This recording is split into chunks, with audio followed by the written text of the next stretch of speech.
云三会在云雀楼出现。司无涯散播出风声，云雀楼会有一样宝物出现，名为天蚕手套。恰巧的是，这天蚕手套是云三最爱之物。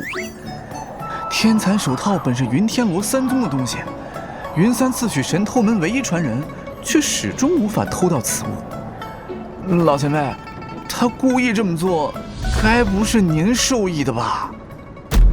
你约老夫前来，只是这事儿？啊不，当然不是啦。老前辈，我很想知道，您选择了哪一方？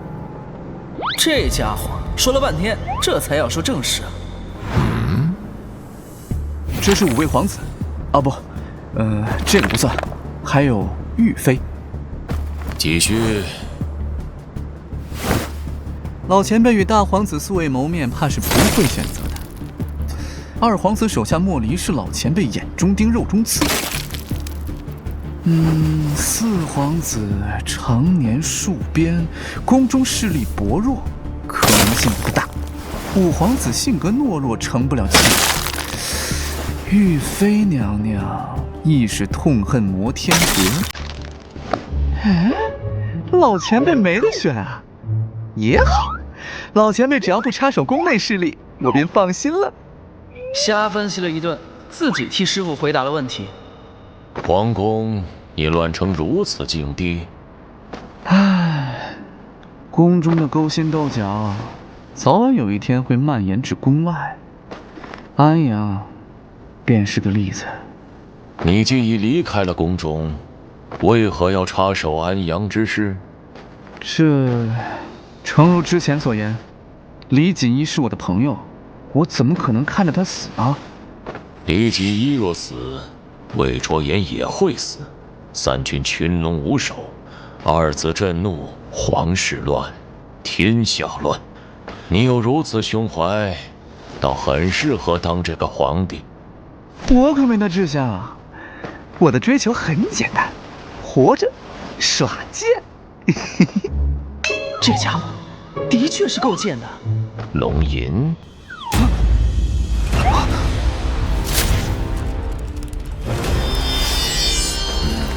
好剑。我也这么觉得，我这辈子都没有见过这么好的剑。它很锋利。的确很锋利。为了测试它的锋利，我已经失去了一把准天阶武器，地阶以下都是豆腐。如此甚好。前辈何须为难？万一2把剑都碰坏了，不值得。罢了。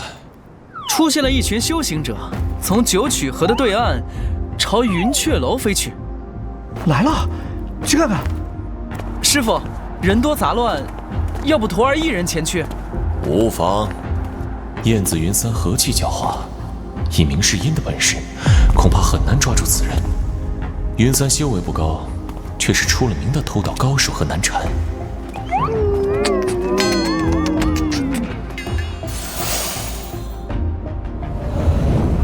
云雀楼的酒楼上，似乎放着一把短剑，不知道谁会拿到。各凭本事，这9重阵靠的是脑子，而不是蛮力。听说前天有一位来自神都的元神结境高手，到了第7层就被弹了出去。看，第3层又失败一个。我们上就上。老前辈，偷偷告诉您一个秘密，这云雀楼上放着的不是什么短剑，而是碧落残片2片。碧落残片虽不比天阶武器，但2片一起便可重新铸造。若是铸造得当，必是天阶。哼，难怪这么多人不要命也要往上闯。第6层、第7层，又有人飞出来了。今年的云雀9重阵，怕是不会有人闯过去了。老前辈，要不你试试？老前辈出马，一定轻而易举拿下。你是来拿短剑的？冤枉天大的冤枉啊！这可是云雀九重阵，上面放的是2片碧落残片，天阶啊！情不自禁说话大声了点儿。你们继续。是碧落残片！让开，我先手。碧落残片对于当初的摩天阁而言并不值钱，也正是因此才会被云三得逞偷走。但此物对于外界而言却是宝贵至极的材料。碧落残片不是完成品的武器，而是铸造武器的绝佳材质。只不过铸造过程太难，所以云雀楼下的修行者更多的是想拿到残片卖个好价钱，或者是换点别的东西。好吧，我故意的。人多力量大嘛，云雀楼9重阵不是靠修为便能上去的。所以等他们冲上去拿走碧落残片，我们再杀人越货。四先生就是聪明。你是怎么知道云雀楼上面放的是碧落残片？云雀楼的主人嘛，我朋友。哎呀，有种特别想冲上去将他按倒揍一顿。你朋友不早说，直接上去拿下来不就行了？云雀楼的9重阵一直都在，每隔段时间才会消失，只有那时候才能上去拿。看到九曲河了没有？朝掌之时，阵灭。看不出来你知道的挺多呀。嘿，多谢四先生夸奖。附近的修行者也赶来了。意外！我没想到会来这么多人。无法，现在只等一个人，神偷门燕子云三。如此盛况，他会来吗？有没有搞错？这9重阵怎么比去年还难？去年我还能上3层，今年只上了2层。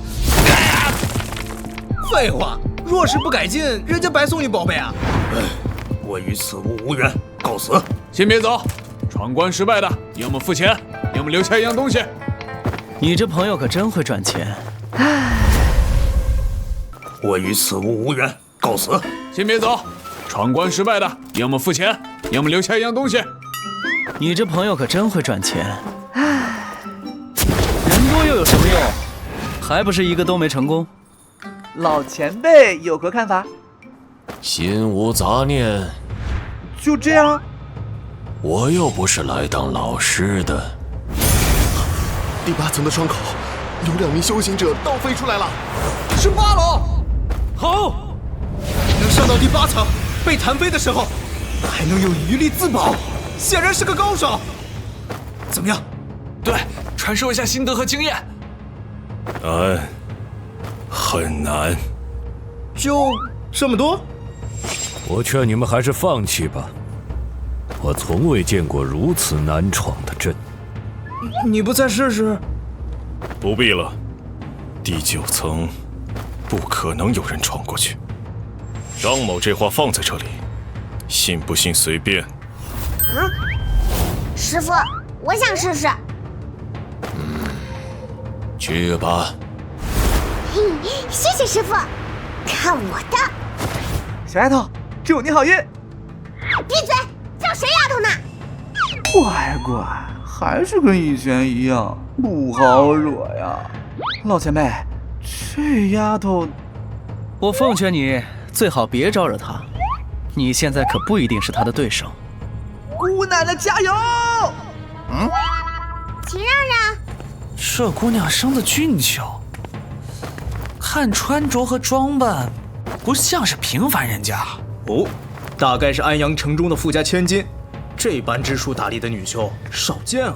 行，老前辈，您就一点都不担心？为何要担心？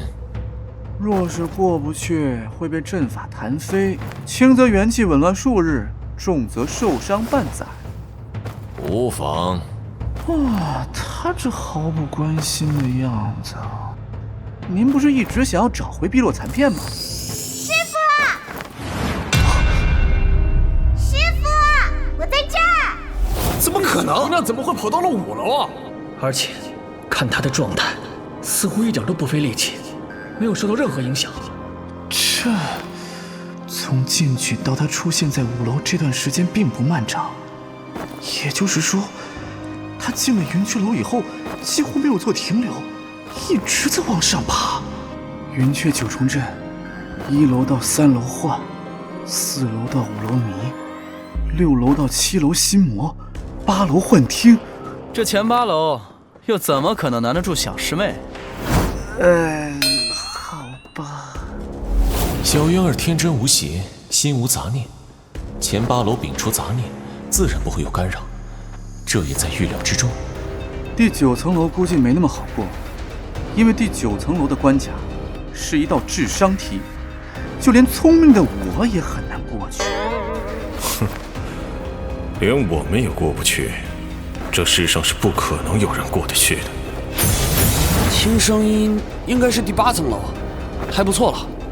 之前那位兄台也是到了第8层，可能第9层设置了新的阵法，等着小姑娘下来问问。师傅，我拿到了！她上去了，姑娘都不如。这样也行。你有疑问？第9层的关卡考验脑子，我那朋友说过，整个神都能做出那道题的绝不会超过3人。小丫头，智慧如此之高。你想多了。请4先生明示。一脚踹开便是。兄弟，你怎么了？他们怎么可能不弃？就差那一步。阵已破，物有主。云雀9重楼，明年再会。所有人都认为第9层的关卡最难，但实际上第9层最简单，不过是临门一脚罢了。我被撕破了，冲上去！匹夫无罪，怀璧其罪啊！小丫头，地落残片不是你该拿的。梵天灵。哇，丫头变得这么强啊！一身天阶加上又突破了修为，比初见之时强了不知多少倍。九曲河的上方出现了一座幽灵似的飞辇，悬浮在云雀9重楼数百米的高空上，速度如流云。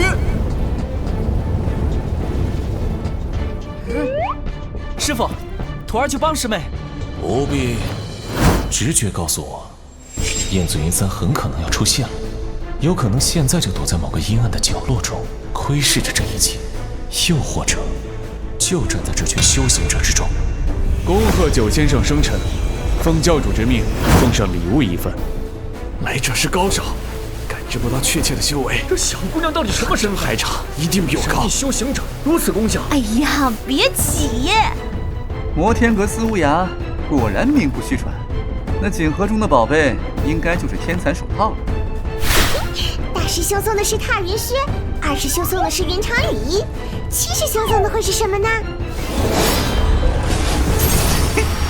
上钩了！3大元神结晶的高手，船上没人。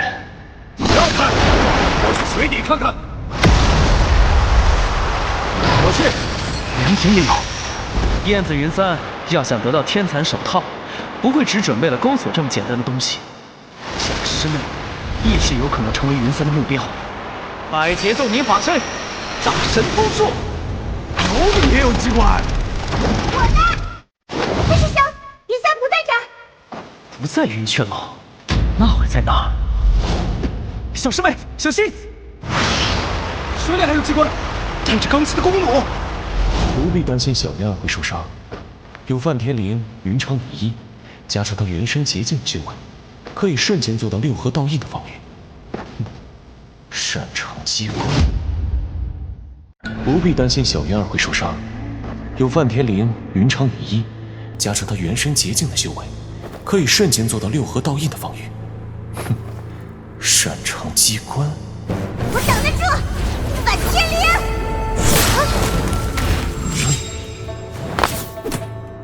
一道赤红色的羽箭以更快的速度拦截了弓弩，是从树林方向射来的。羽箭上同样也有强大的罡气环绕。水下没人，只有一些弓弩，我已全部清理。漏了一根。能够做到这份上，除了一个又一个机关，别无他法。以明世因端木生和江爱剑的修为，又怎么可能感知不到活物的存在？师傅，徒儿幸不辱命，拿回碧落残片。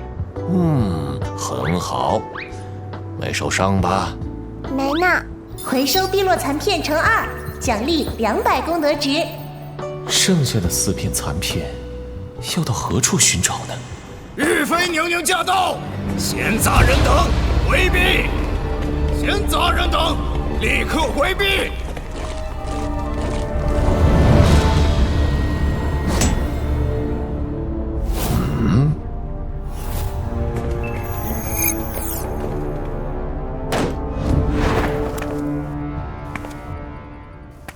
妾身有礼了。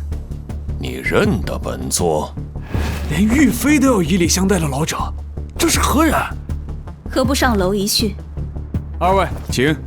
江爱剑这货早已不知踪影，罢了，他这是害怕暴露身份，随他去吧。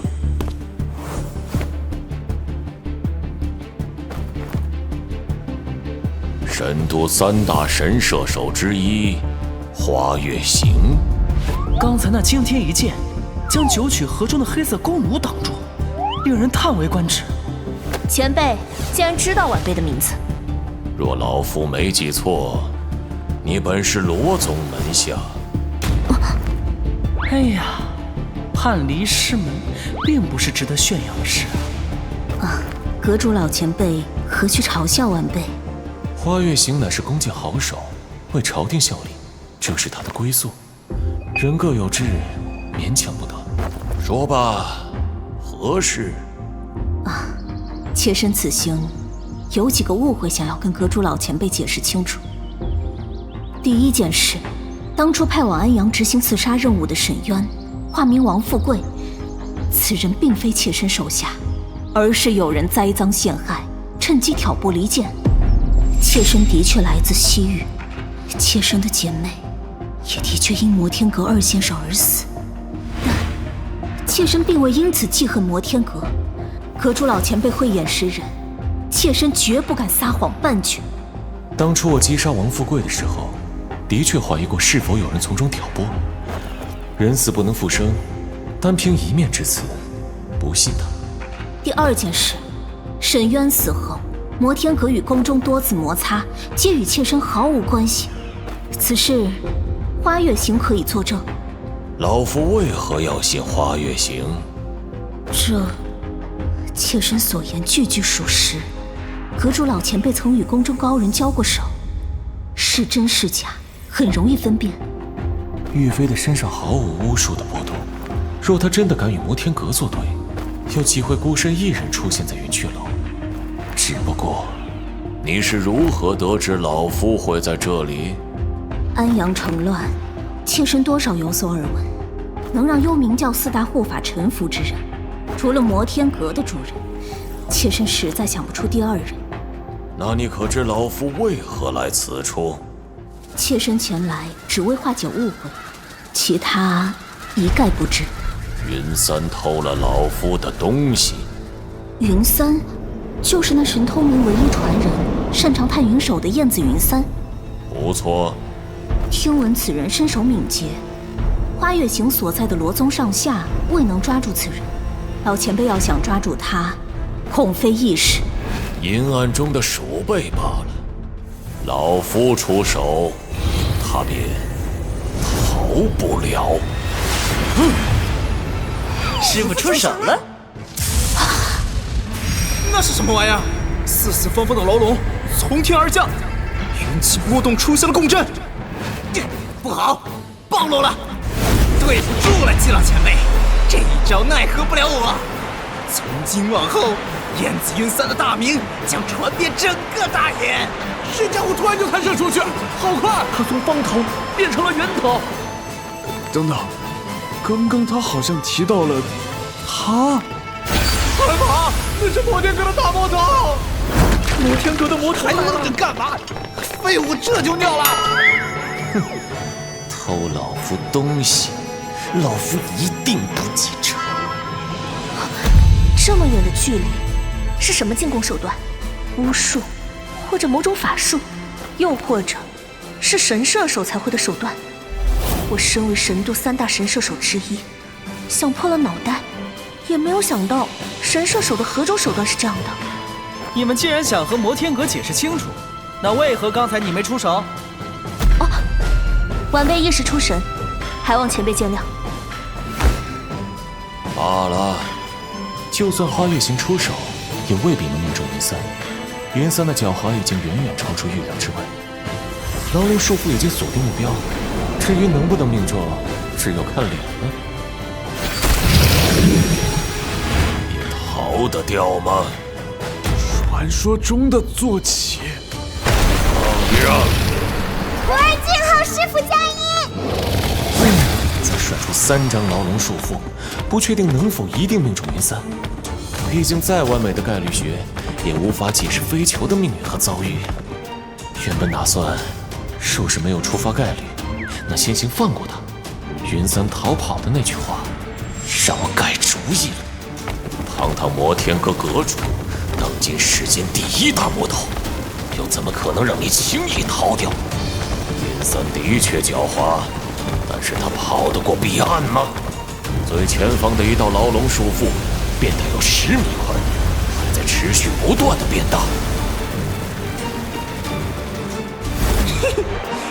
云天罗3宗合力都没抓住我，这么远的距离就想抓我，云天罗3宗合力都没抓住我，这么远的距离就想抓我，我的修为仅仅只是刚跨入神庭，但在纯速度上，堪比元神结境。这一路马不停蹄，想要追上，必须得打神通术。什么摩天阁，什么魔道祖师，这是什么？哎，什么事儿都没发生，啥玩意儿？3。妈呀！我跳！遁地之术，触发。遁地以后，移动速度大减，元气的消耗也会增加。有避案在，云三插翅难飞。中了。云三，还想逃吗？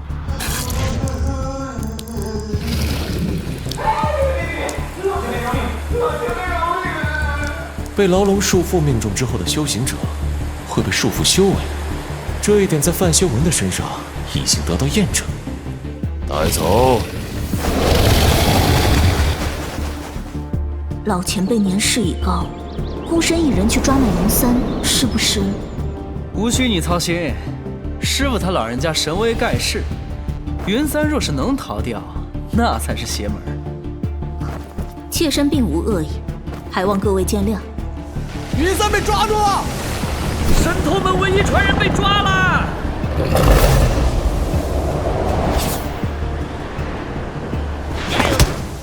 师傅神威盖世，千秋万代。老前辈手段惊人，妾身叹为观止。云三，老夫问你话，你只需回答。是。剩下的碧落残片，现在何处？3片在宫中，但这2片已经在云雀楼上，1片在净明道默契手中，还有1片在大空寺里。大空寺的碧落残片，应该是北斗天选寺虚了和尚手中的那片。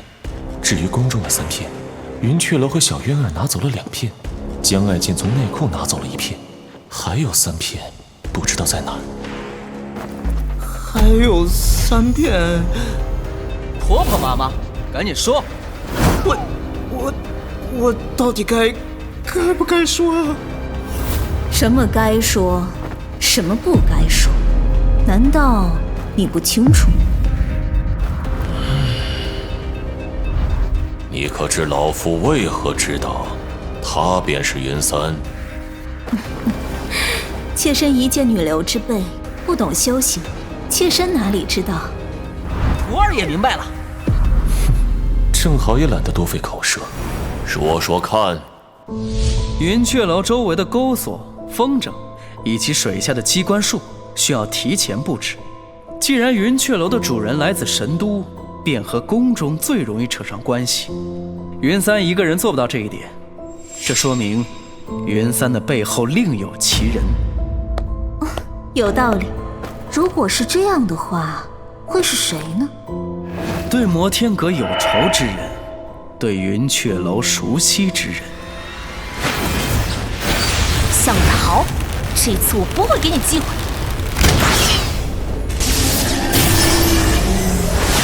师傅，我厉害吧？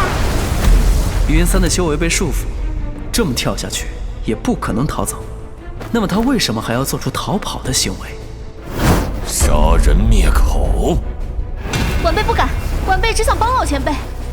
你以为不说，老夫便不知道？老前辈！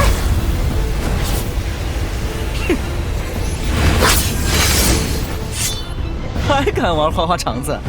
我要了你的命！老前辈，且慢。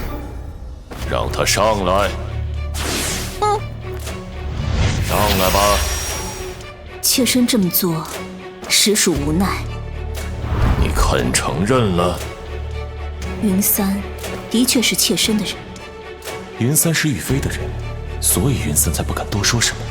花月行更是想要趁机灭口。师傅，要不徒儿打断他的腿，让他动不了。你说，剩下3片碧落残片，都在玉妃娘娘手中。玉妃娘娘恕罪，娘娘恕罪啊！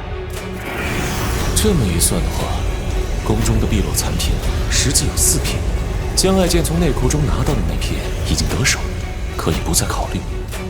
老前辈，花月行手中的这把弓弩，便是碧落残片铸造而成。云三利用妾身的关系，在云雀楼设下多道机关，想要获取天蚕手套，妾身并不知情。难怪师傅他老人家会示意我对花月行出手，原来是从一开始就看出了些端倪。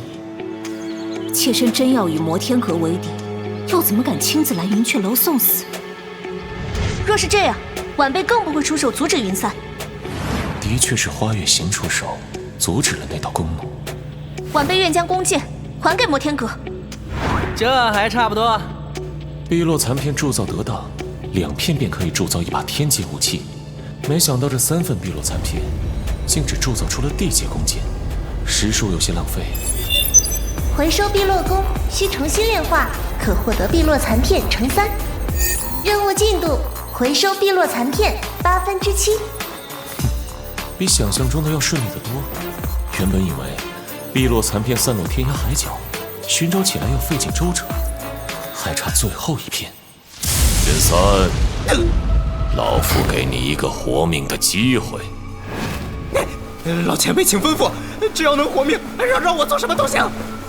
老夫最欣赏识趣之人，既然是你将碧落残片给了景明道，那便由你带回。不去的话很简单，正好我很久没有闻到鲜血的味道啦。不去的话很简单，正好我很久没有闻到鲜血的味道啦。我去，老前辈，我可以去金明道。那啥，能不能把修为解开？师傅，徒儿有话要说。哼，此时不表现，更待何时？说，若是给他解开修为的话，下次要抓住他，恐怕不太容易。他都敢在您面前嚣张，这种鼠辈，什么事都干得出来。但若是封住他的修为，他的本事又无法发挥出来。徒儿可以使用元气印记，今后不管他跑到哪儿都没用。你干嘛？别动！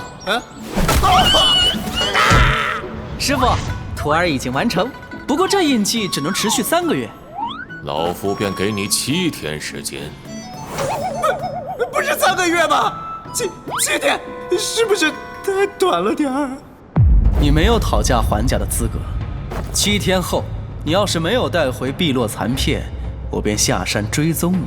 不管你逃到哪儿，我都会找到你，掘地3尺，抽筋扒皮，大卸8块。哎，几天就几天。老前辈手段通天，难怪摩天阁至今屹立修行界不倒。我辈这就去金明道。时间紧迫，他只不过神庭境的修为，要在净明道的手中拿回东西，不用点心思，几乎不太可能。滚吧！我马上滚！老前辈，妾身还有事在身，先行告退。等等，老前辈有何指教？你似乎并不够诚意呀。诚意？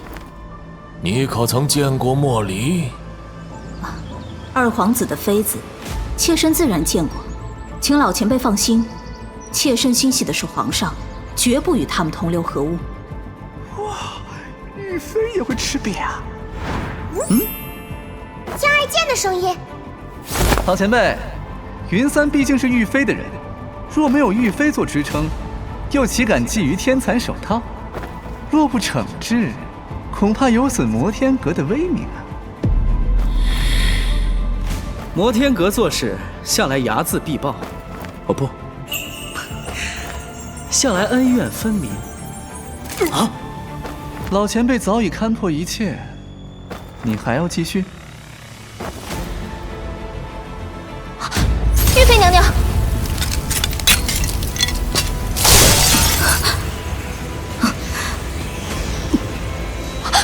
这是。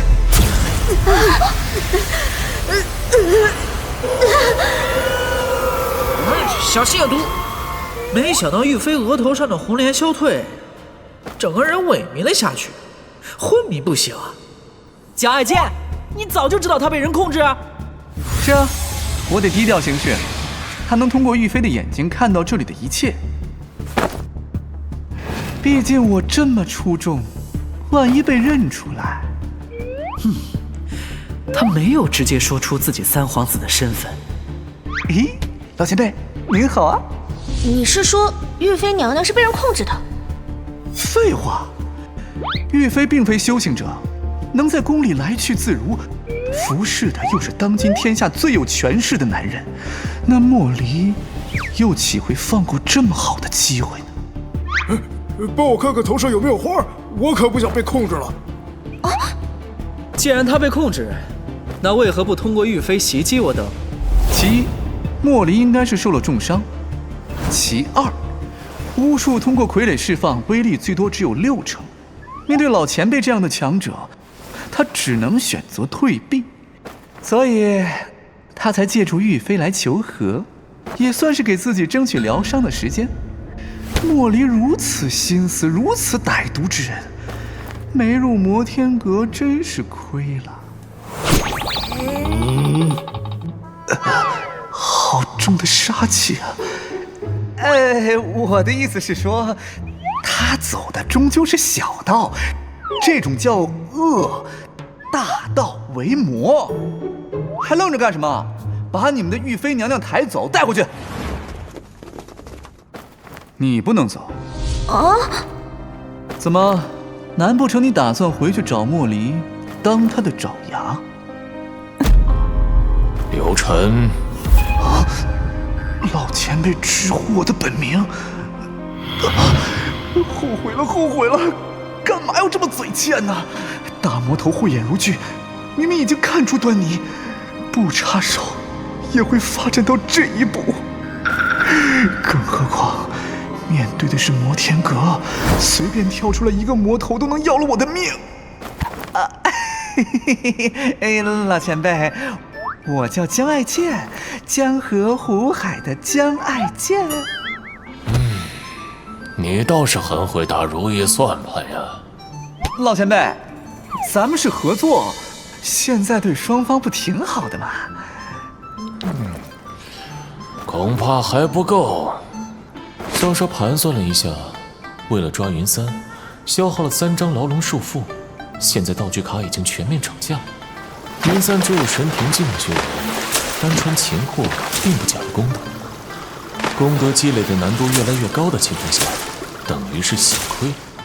今天这事儿真怨不得我，要怪也得怪你的七徒弟司无涯，这一连串的事儿背后都有他在引导。老夫只知道是你约的老夫。行吧，被讹了。我倒是有件事可以让老前辈心里舒坦点。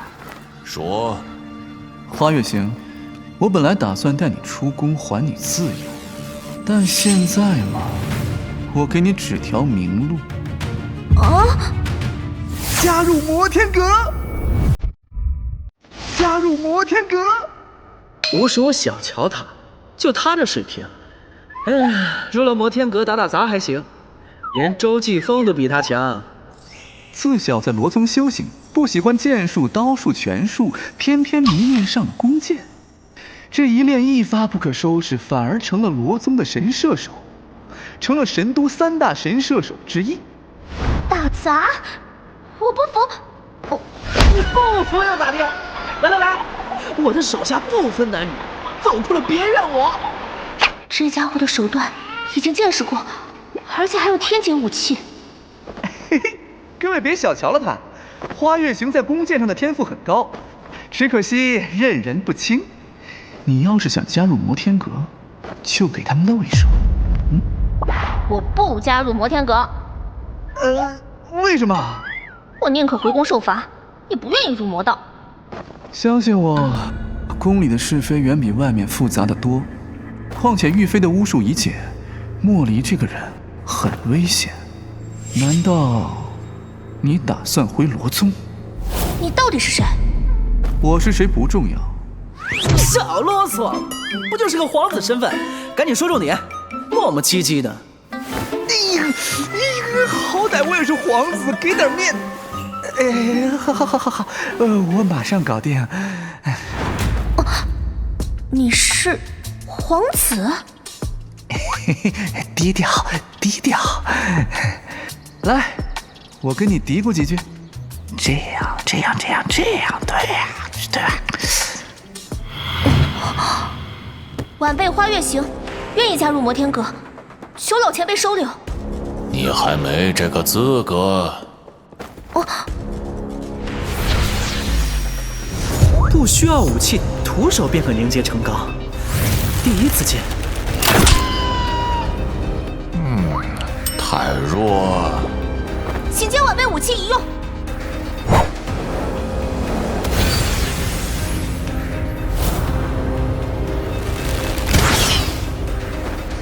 这次他改成了右手搭弦，凝气成钢，更尖、更细、更清晰的钢气搭在了碧落弓上。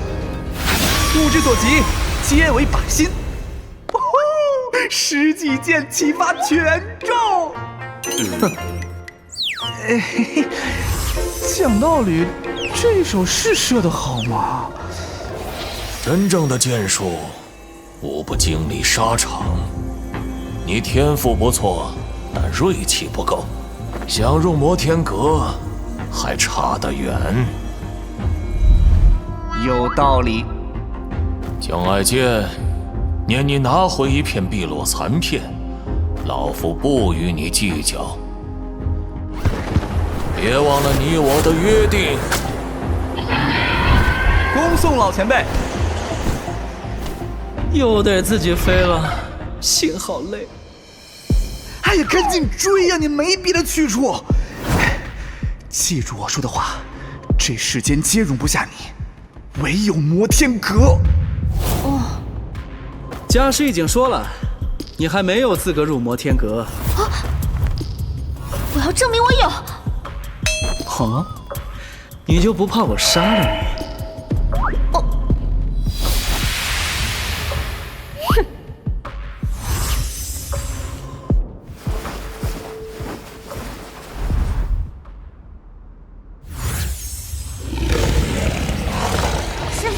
那是什么？这就是刚才在云雀楼上给徒儿送礼的飞辇。难道七师兄在？孽徒！不好，老前辈发现我们了，快跑！想跑，一高，目标明年。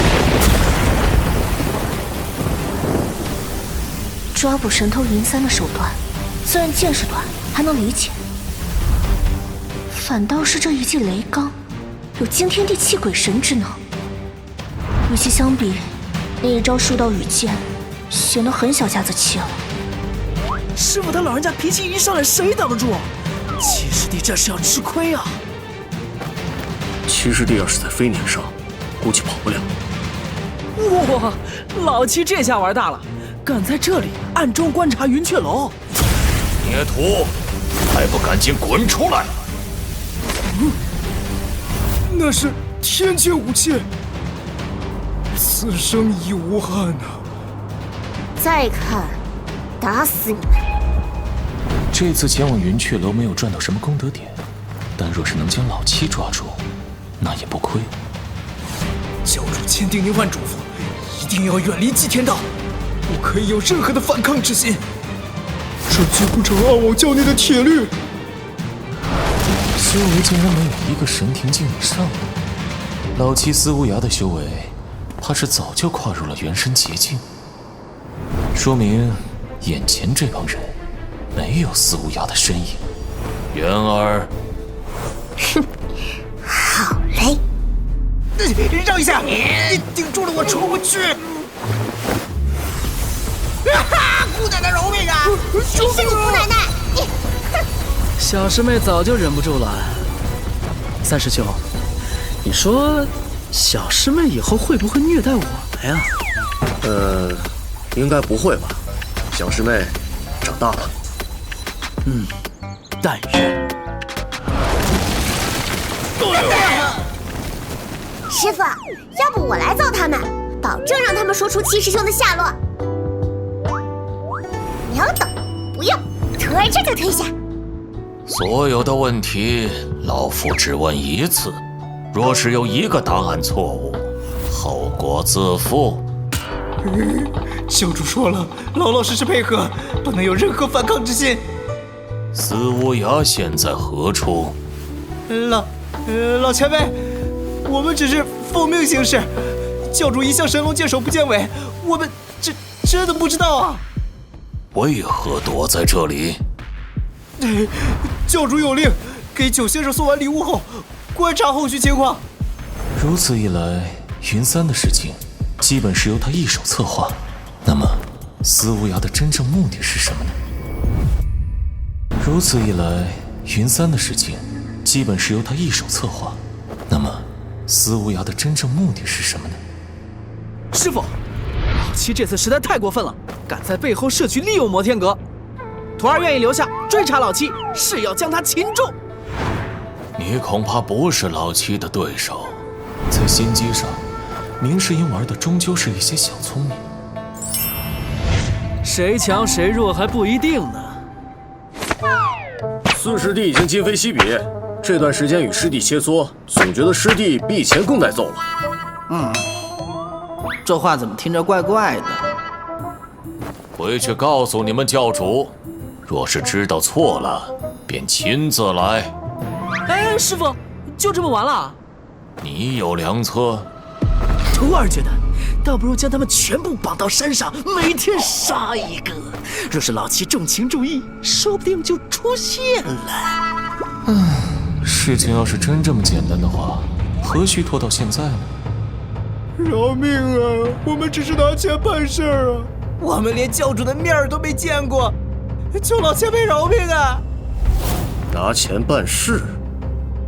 真正的暗网，并不是特定组成的帮众，而是遍及每个角落的人。他们可能是渔夫，可能是伙夫，也可能是宫中身居要职的大官。暗网成立至今，得罪的人很多，又怎么可能专门把教众收拢在一起，被人一网打尽？七师兄真聪明，不对，真狡猾。既然如此，此事便交于你。啊！范天林，走啦！老四，剩下的就看你了，我相信你。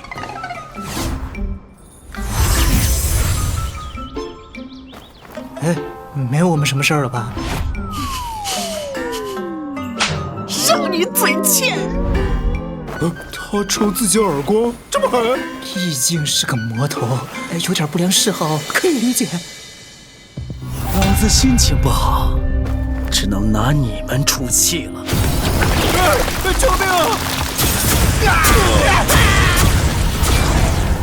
三皇子殿下在骗我，不是说摩天阁的魔头并不可怕吗？这个明世因了脾气喜怒无常不说，甚至有点失控。还是三先生最正常。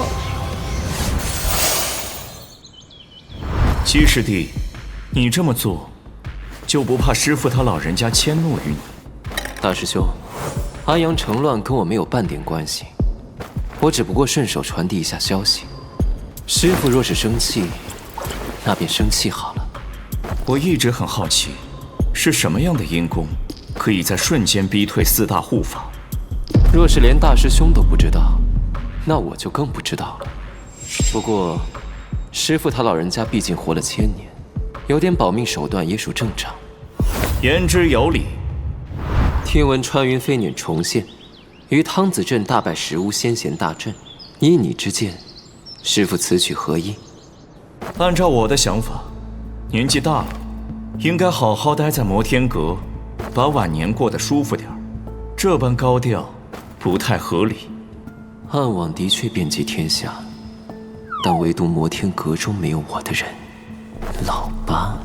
不过，大师兄无需担心，师父这次插手安阳城乱，应该是无心之举。真正的目的依旧是云三。无涯师弟，连你也觉得我会对魏卓言下手？师兄此言差矣。大师兄的确最有动机对魏卓言下手。魏卓言一死，就算大言不乱，短期内皇室必定掀起争权夺利的浪潮。皇帝还在，这5位皇子便翻不出什么花来。大师兄向来做事稳重，绝不可能犯这种低级错误。这番话甚合我意。大师兄过奖。师弟，师父为了所谓的碧落残片，不惜离开摩天阁，你可知此物有何特殊之处？碧落残片能够轻易划开罡气护盾，也可以成为铸造天阶武器的最佳材料。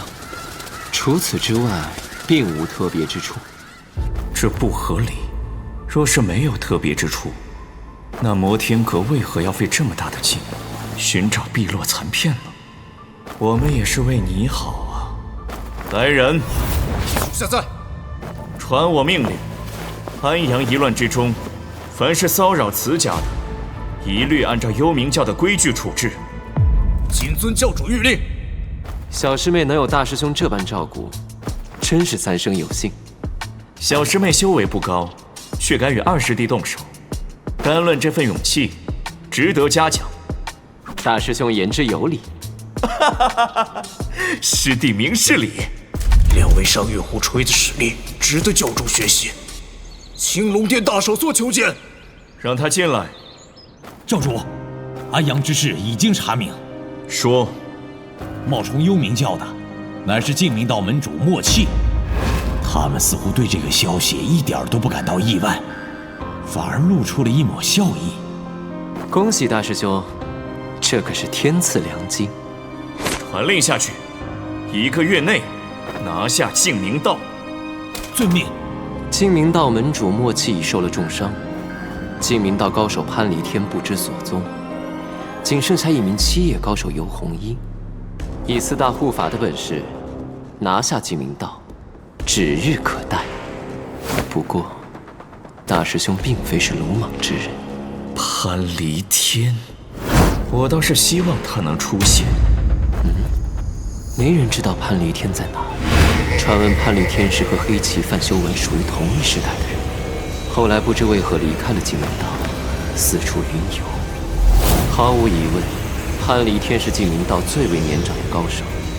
大师兄纵横天下以来，很想有1名旗鼓相当的对手。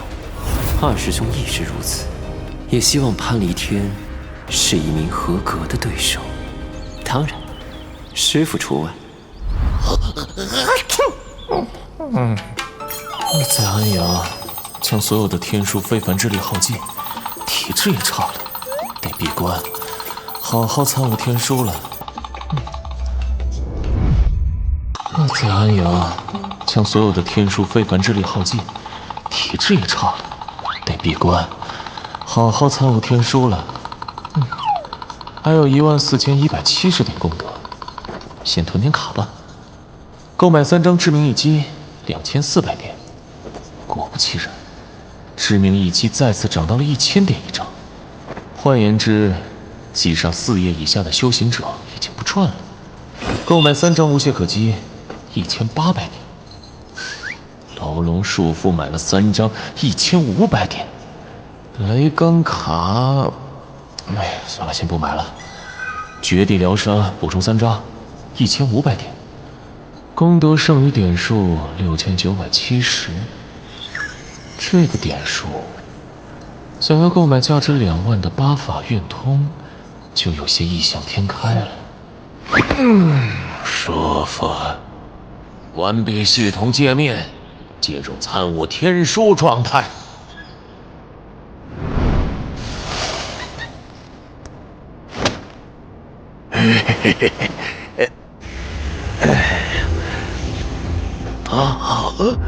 好亮！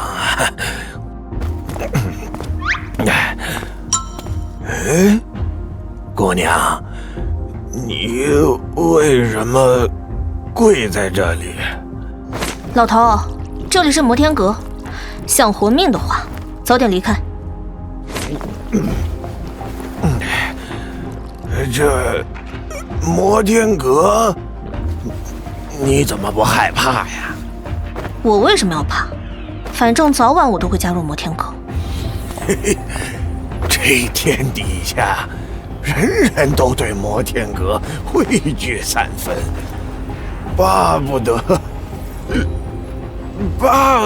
远离摩天阁。嘿，你倒好啊，还要往里贴。大言天下，没有我容身之所。你还是赶紧走吧，一会儿山上的人下来把你杀了，可别怨我。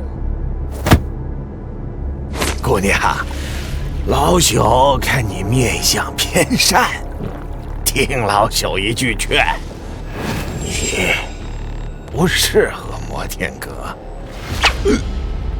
一股酒气，我加入摩天阁跟你有什么关系？多管闲事。姑娘，跟老朽说说，为什么要入摩天阁呀？我没地方去。这句话让我想到了自己。我有地方去吗？没有。四海为家，天为被，地为床，四处乞讨为生。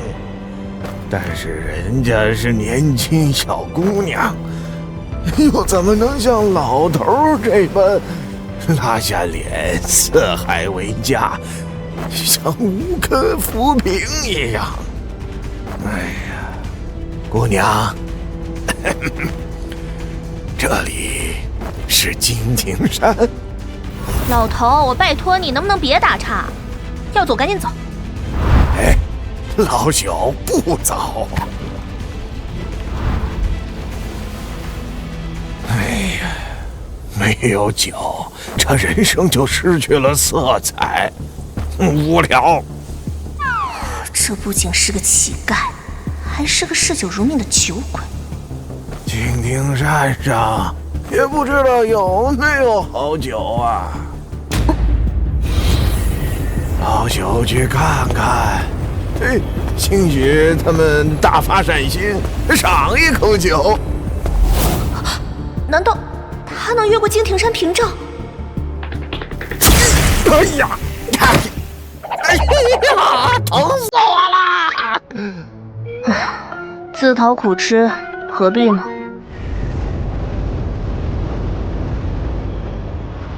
三先生说了，老前辈正在闭关，不会见你，你还是走吧。凡姐姐姐帮忙带话，就说花月行一日不入摩天阁，一日不离开。你这是何必呢？求姐姐帮忙。嘿，等等，老朽想讨口酒喝。没酒，快滚！哎呀，好凶的丫头！还有你，别赖着了。师傅说不收你，那就不收你。我愿意等。那你等着好了，我们走。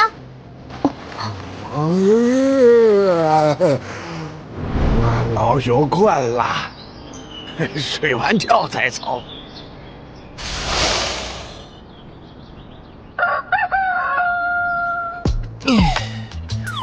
天书的非凡之力回来了。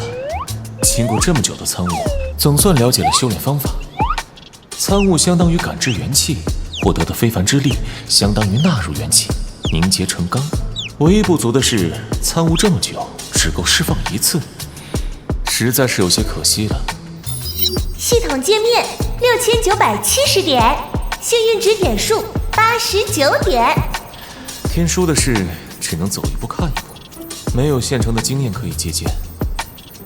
抽奖，本次消耗50点功德值，谢谢惠顾，幸运值+1。抽奖，幸运值+1。抽奖，幸运值+1。抽奖，幸运值+1。抽奖，幸运值+1。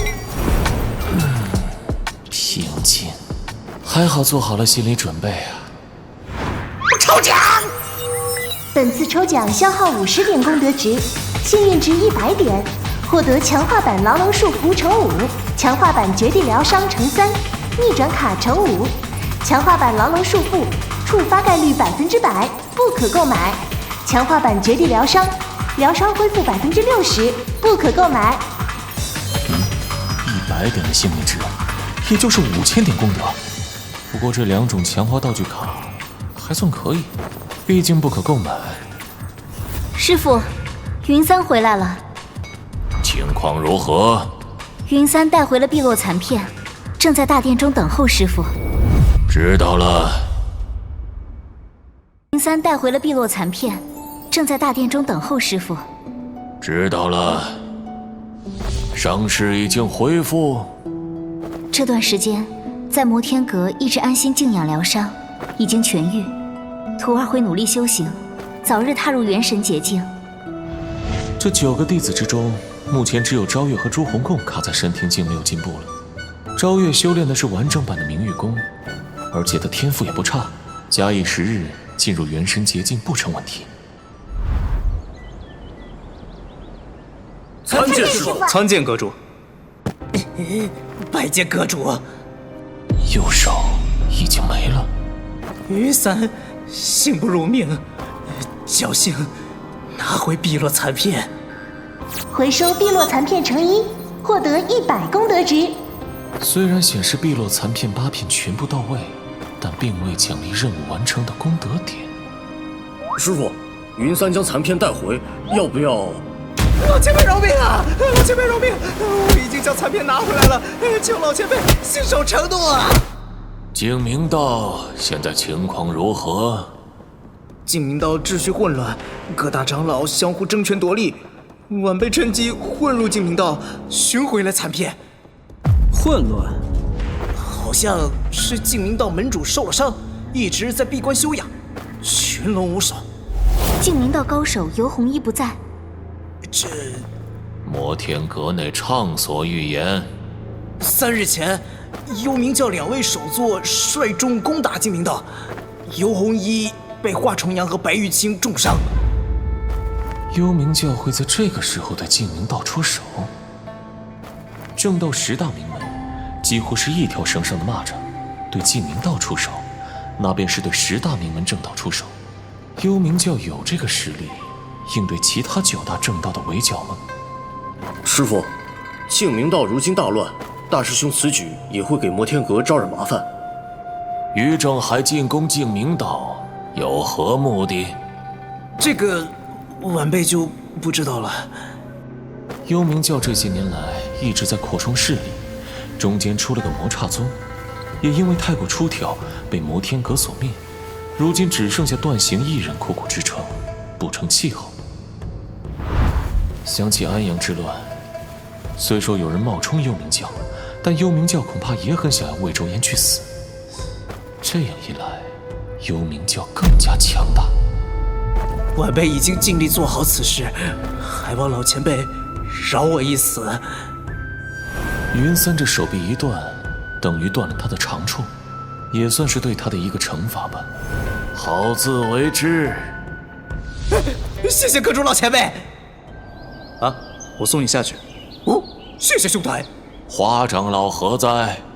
花长老去了山下，这会儿应该回来了。拜见阁主。无需多礼。我有一事恳求阁主。说。山下所贵女子，我与她有过数面之缘。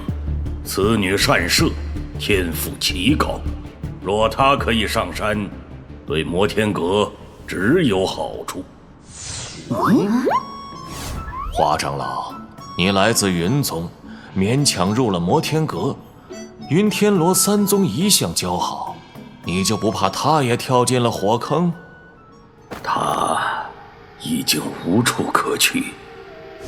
花长老，这话我不同意。什么叫无处可去？无处可去就要来我摩天阁？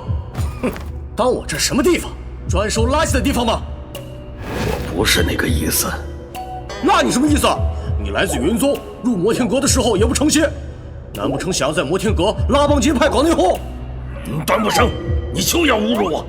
我花无道还没那么无耻。够了，花月行的确是不可多得的人才，但若是连这点性子都耐不住，谈何资格入我摩天阁？我花无道愿意人头担保，有朝一日花月行若有异心，我愿亲手处置。敢用项上人头做担保？他出自云宗不假，但花月行出自罗宗，云天罗三宗同属一脉可以理解，但拿自己的命为一个数面之缘的人做担保，这事能不奇怪吗？花长老，你到底和花月行是什么关系？你俩都姓花。我与他并无关系，还请阁主明察。花长老，你跟他什么关系？本座不想问。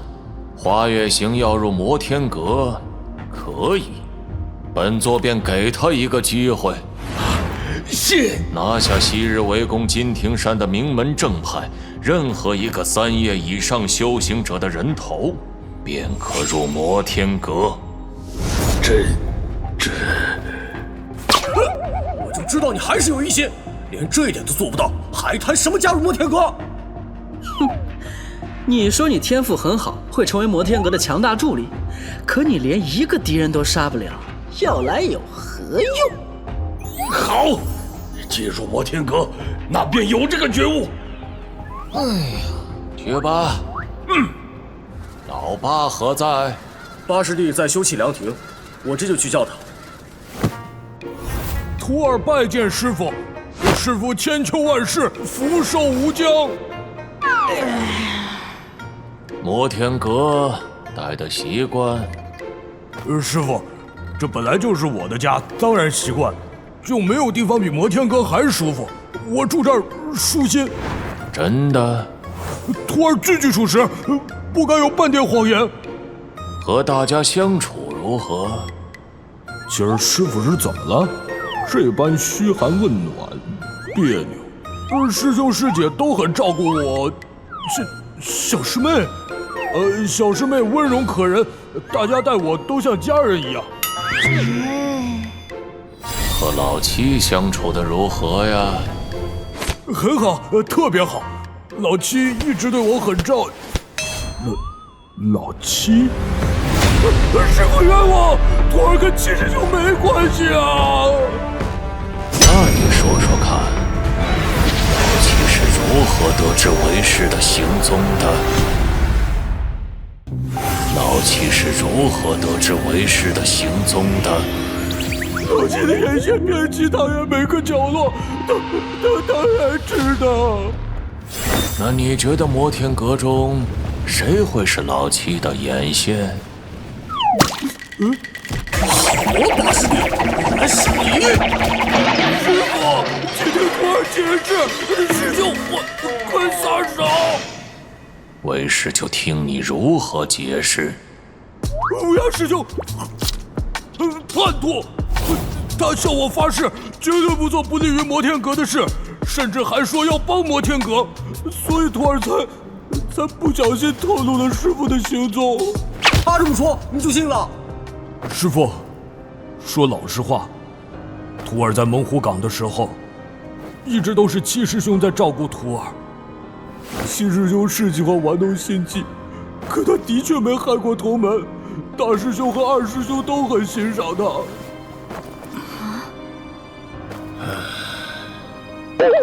我在说啥呀？这下完了，轻则逐出师门，重则半身不遂啊！他说的的确是事实。这些孽徒除了叶天心勾结正道修行者以外，其他人的确没有对摩天阁做过不利的事。不过，这种孽徒必须得严加调教，将他押入思过洞，今后每日杖责50，束缚修为。徒儿领命。徒儿谢师傅开恩。严加管教朱红贡，获得200功德值。走吧，老爸，刚刚没伤着你吧？没事儿，谢谢三师兄手下留情。那就好，下次我就不留手了。瓜都吃完了，是时候研究一下碧落残片了。师傅，何事？这老乞丐宁死不走，花月行都走了，他非要讨口酒喝。小师妹，金庭山可不是阿猫阿狗随便进的，快把他丢出去。我丢了，可他自己走进来了。自己走进来？我觉得奇怪，就带他上来面见师傅。金庭山的屏障是由特殊的阵法组成，岂会被一名老乞丐走进来？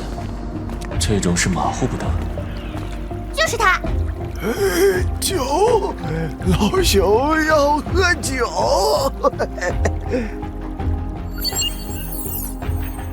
姓名潘离天，种族人族，修为废除。净明道门主莫契和高手游弘一被幽冥教重创，要不了多久，净明道就会从这个世界上消失。一直在好奇，潘离天在哪？净明道最神秘的高手和范修文同一时代的强者，却在一夜之间消失，不知所踪。没想到会出现在摩天阁。快，老朽等了好久的酒。老东西，信不信我现在就把你丢出去？哎呀，小丫头，这么凶，不好，不好。拿酒来。徒儿这就去。师傅对一个陌生老乞丐态度竟这么好。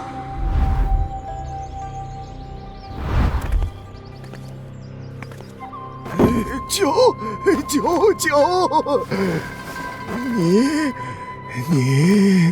你就是摩天阁的主人？摩天阁的酒，100年陈酿。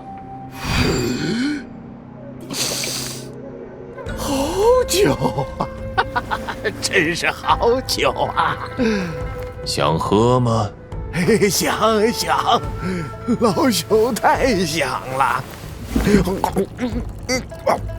如此甚好，你既然知道这里是摩天阁，还敢闯进来？哎呀，知道，老朽烂命一条，不在乎。烂命？你没有修为，如何避开的屏障？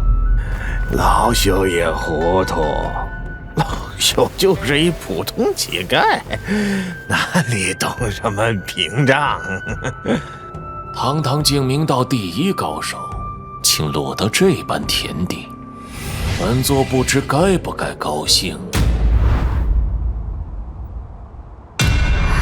蓬头垢面，浑身气息全无，潦倒衰老的老乞丐，会是净明道第一高手？老朽听不懂你在说什么，老朽只想喝好酒，睡个好觉。真不打算承认？老朽就是一乞丐，哎呀，真不懂你在说什么。师傅，他不肯承认，徒儿可以揍他。并不指望他第一时间承认自己的身份，毕竟谁也不知道这些年来潘离天经历了什么。若他是伪装潜入摩天阁，那他这一身修为又如何解释？没了修为却敢来摩天阁，那和送死有什么区别？你承不承认不重要，本座能告诉你的是，净明道如今危机四伏，要不了多久便会从这个世界中永远消失。阁主的语气不咸不淡，甚至有些冷漠平静。就算整个天下亡了，与摩天阁又有什么关系呢？好酒，老朽只想喝酒。净明道消不消失，与老朽无关。默契重伤，游红衣重伤，净明道如今混乱不堪，你就真的一点儿都不在乎？不在乎。连同门都可以舍弃不在乎，这一点都不像是曾经的潘离天。他明知道可能会被识破身份，却还愿意来摩天阁，到底是有什么目的？显然，潘离天不怕死，正如他自己所说的那样，现在的潘离天就是烂命一条。现在的潘离天就是烂命一条。拦着他！谢了，好酒。师傅，这老乞丐真的是那个什么潘离天？他说不是，那便当他不是吧。到底是还是不是？我真有师兄说的那么笨吗？只有5份碧落残片，还有1把碧落弓。要触发系统的任务，就需要把碧落弓炼化，重新拆分。还有2张炼化符，炼化符可以让武器重置，回归到未认主的状态。就算炼化符能够提供特殊的能量，将武器熔炼，但并不能拆分出碎片呢。这意味着需要主动提取碎片。哎呀，试试看吧。阁主的房间烧起来了，要不要去救火？司先生说过，阁主的密室里发生任何事都不要去管。可万一阁主火越烧越大了？烧了1个小时，骨灰渣子都烧没了吧？烧了这么久，建筑也没受到伤害，可见阁主的强大。这样的锻造手段和低劣的辅助材料，又怎么可能锻造出好武器？难怪3份碧落残片没有锻造出天际武器。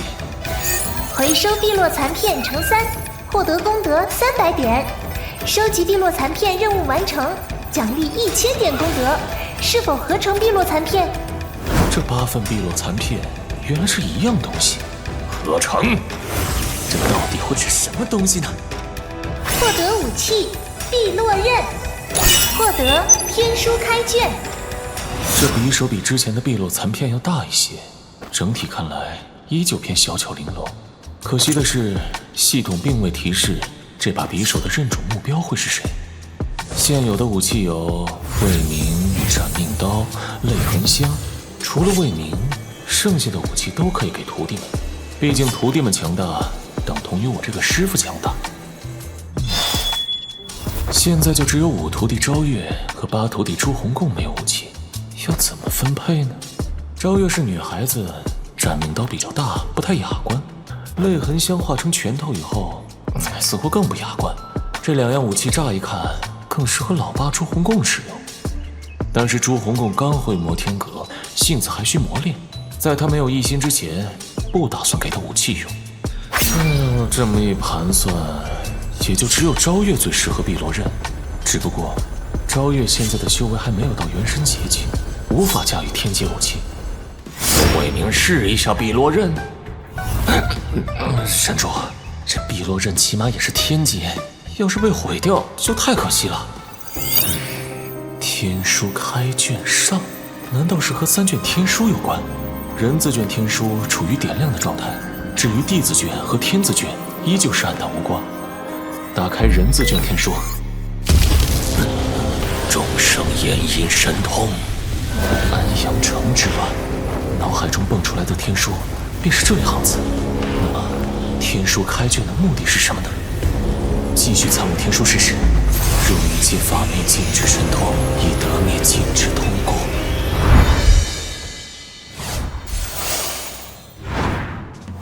小丫头，你天天盯着老朽，不腻啊？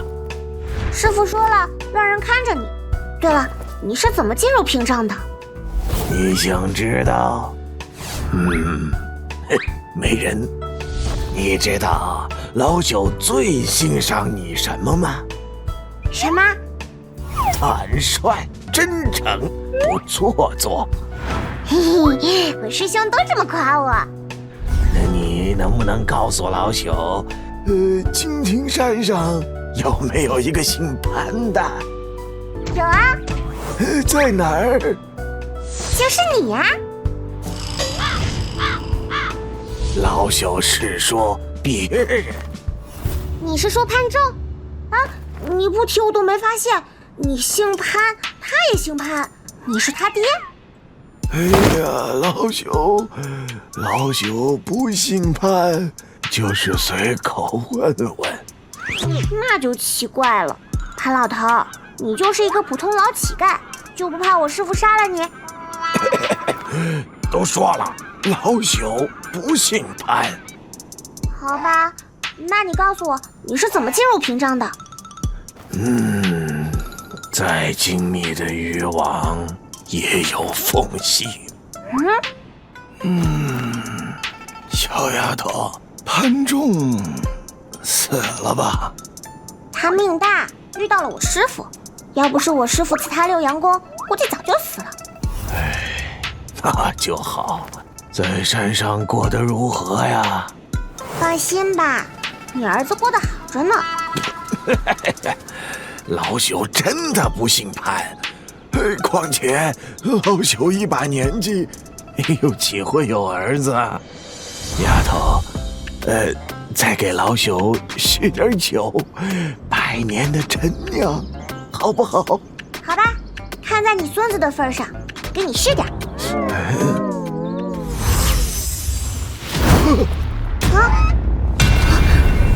金庭山四周的屏障能量都被那道漩涡慢慢吸收了，快通知花长老、3先生、5先生还有9先生。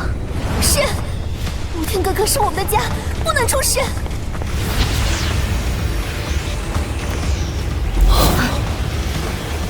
难道老魔头打算汲取屏障的力量，强行维持修为？阵眼，在摩天阁顶尖处的漩涡，便是金庭山屏障的阵眼。这个阵眼可以控制整个金庭山的屏障，同样阵眼也是修复阵法、灌输能量的地方。但是眼下能量正在被吸收，是什么情况？这是要削弱金庭山的屏障，减弱防御力量。摩天阁这是在做什么？这样下去，屏障一旦消失，名门正道再次联手进攻，摩天阁如何抵挡？漩涡带来的阵能越来越强烈，过去看看。当前阶段，摩天阁是我唯一的容身之处。摩天阁若是出了事情，我也无处可去。当前阶段，摩天阁是我唯一的容身之处。摩天阁若是出了事情，我也无处可去。怎么有一个老乞丐？你是何人？这人怎么感觉曾经长得很丑很吓人？老朽讨口酒，好酒，要不要来一口？你还没有回答在下的问题。老朽是谁不重要，你好像受了很重的伤啊。与你无关。老朽走南闯北，阅人无数。小伙子，别这么冲。你叫我小伙子？哈哈哈哈哈！小小后生晚辈，有眼无珠，我不与你计较。老朽也不与你计较。岁月是把杀猪刀，把人杀变了模样。花长老，你见多识广，这到底是怎么回事？真言出事了。自从上次正一道和天剑门来捣乱，师傅凭借一己之力将阵眼修复，按理说不应该出事才对。当日我也在场，曾亲眼目睹阁主修复阵法。不怕不怕，阵法就算散了，那些正道也不敢过来。师傅还在闭关，这样下去不行。可惜老四不在，不然让他想想办法。宁世隐虽然都是小聪明，但他急中生智的本事是不错。怎么回事？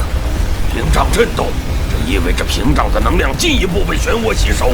漩涡越来越大了，不能继续下去了，此事必须上报阁主。阁主，师傅，师傅，花无道有事求见。以元气传音的方式，即便隔着石门，只要人在里面，也一定能听得到。难道师傅不在里面？如果不在密室里，那会去哪里？别着急，容我感知一下。修行者达到一定境界，只要周围有生命物体存在，全力感知之下，也能察觉目标的存在。除非对方的修为远远大于感知者，可以隐藏全身的气息。不过花长老是七叶强者，由他感知最合适不过。况且师傅他老人家没必要隐藏气息。如此近的感知方式，基本可以确定里面有没有人。里面很安静，就像是没有人似的。继续感知。花长老，花长老，情况如何？我感知到一股强烈的能量正在急剧收缩，从密室的上方形成了漏斗形式，不断往下汇聚。阁主可能走火入魔了。走火入魔？修行者界中，走火入魔者不胜枚举，修为出了差错，修炼功法出了偏差，经脉、丹田、气海皆会受损。轻则半身不遂，重则修为尽失而亡。这怎么可能？花长老，你别瞎说。里面的气息和元气波动极其紊乱，我能感觉到屏障上的能量正通过阵眼往密室中汇聚。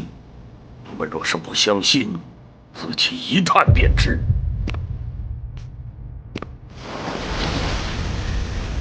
果然像花长老说的那样，里面的元气混乱不堪。这的确是走火入魔的征兆。三师兄，快想想办法，这样下去不行。有2个办法。什么办法？一，我们强行破开密室，用大家共同联手将混乱的元气稳定下来。但混乱的元气会形成反噬，由我们共同承担。第2种办法，那就是等。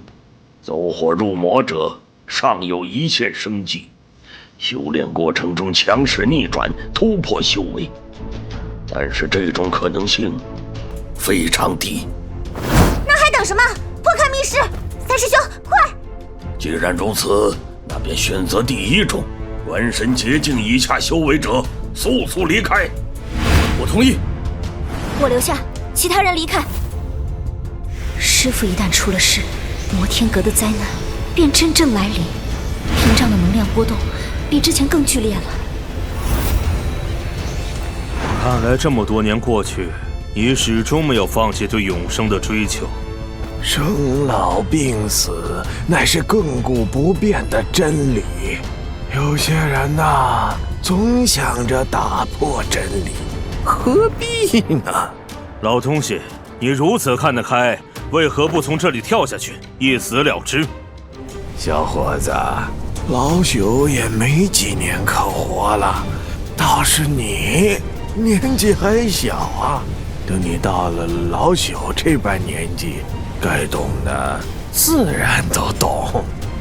本座纵横天下之时，只怕你这老东西还在娘胎里。娘胎？敢这么说老朽的？小伙子，你是第1个。敢这么说本座的，你也是第1个。小伙子，别这么大火气，哎，喝口酒，百年陈酿。修正的力量正在削弱，收拢的元气却极其混乱。摩天阁内怕是有人走火入魔。哎，老小困了，希望醒来的时候还有酒喝。那但愿如此。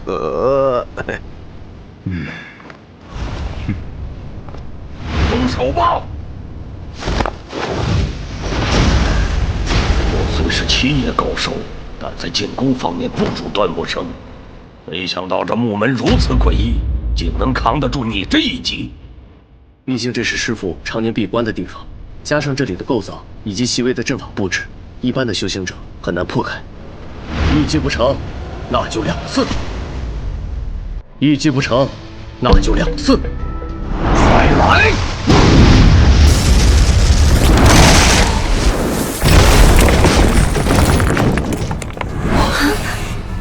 别急着靠近。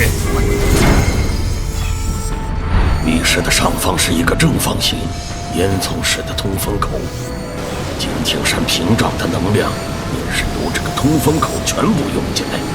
阁主似乎对外界的事全然不知。师父这是怎么了？走火入魔，元气混乱。阁主大概是想要利用屏障的力量抵御体内混乱的元气。现在怎么办？我来打断屏障的能量，堵住通风口。你们接阁主出去，记住，刚不离体。好。六合道印。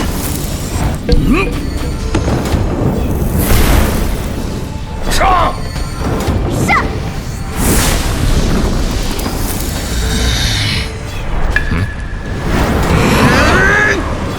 放肆！那蓝色海水一样的能量瞬间成钢，宛若蓝莲盛开，向四周倒逼。好可怕的能量！外劫洞明法身2爷。这一声放肆并非是因功，虽然和安阳城慈府那一声滚字大神通不可同日而语，但也蕴含着元气的能量。那是什么？我身边瞬间凝结绽放的蓝莲。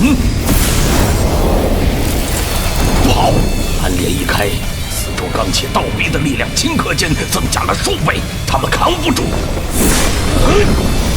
六合道印，七叶法身。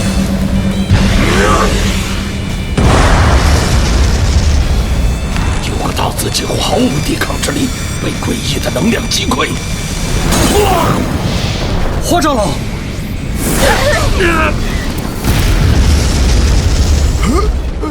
失败了，还是突破了？哎呀，跟老朽有什么关系呢？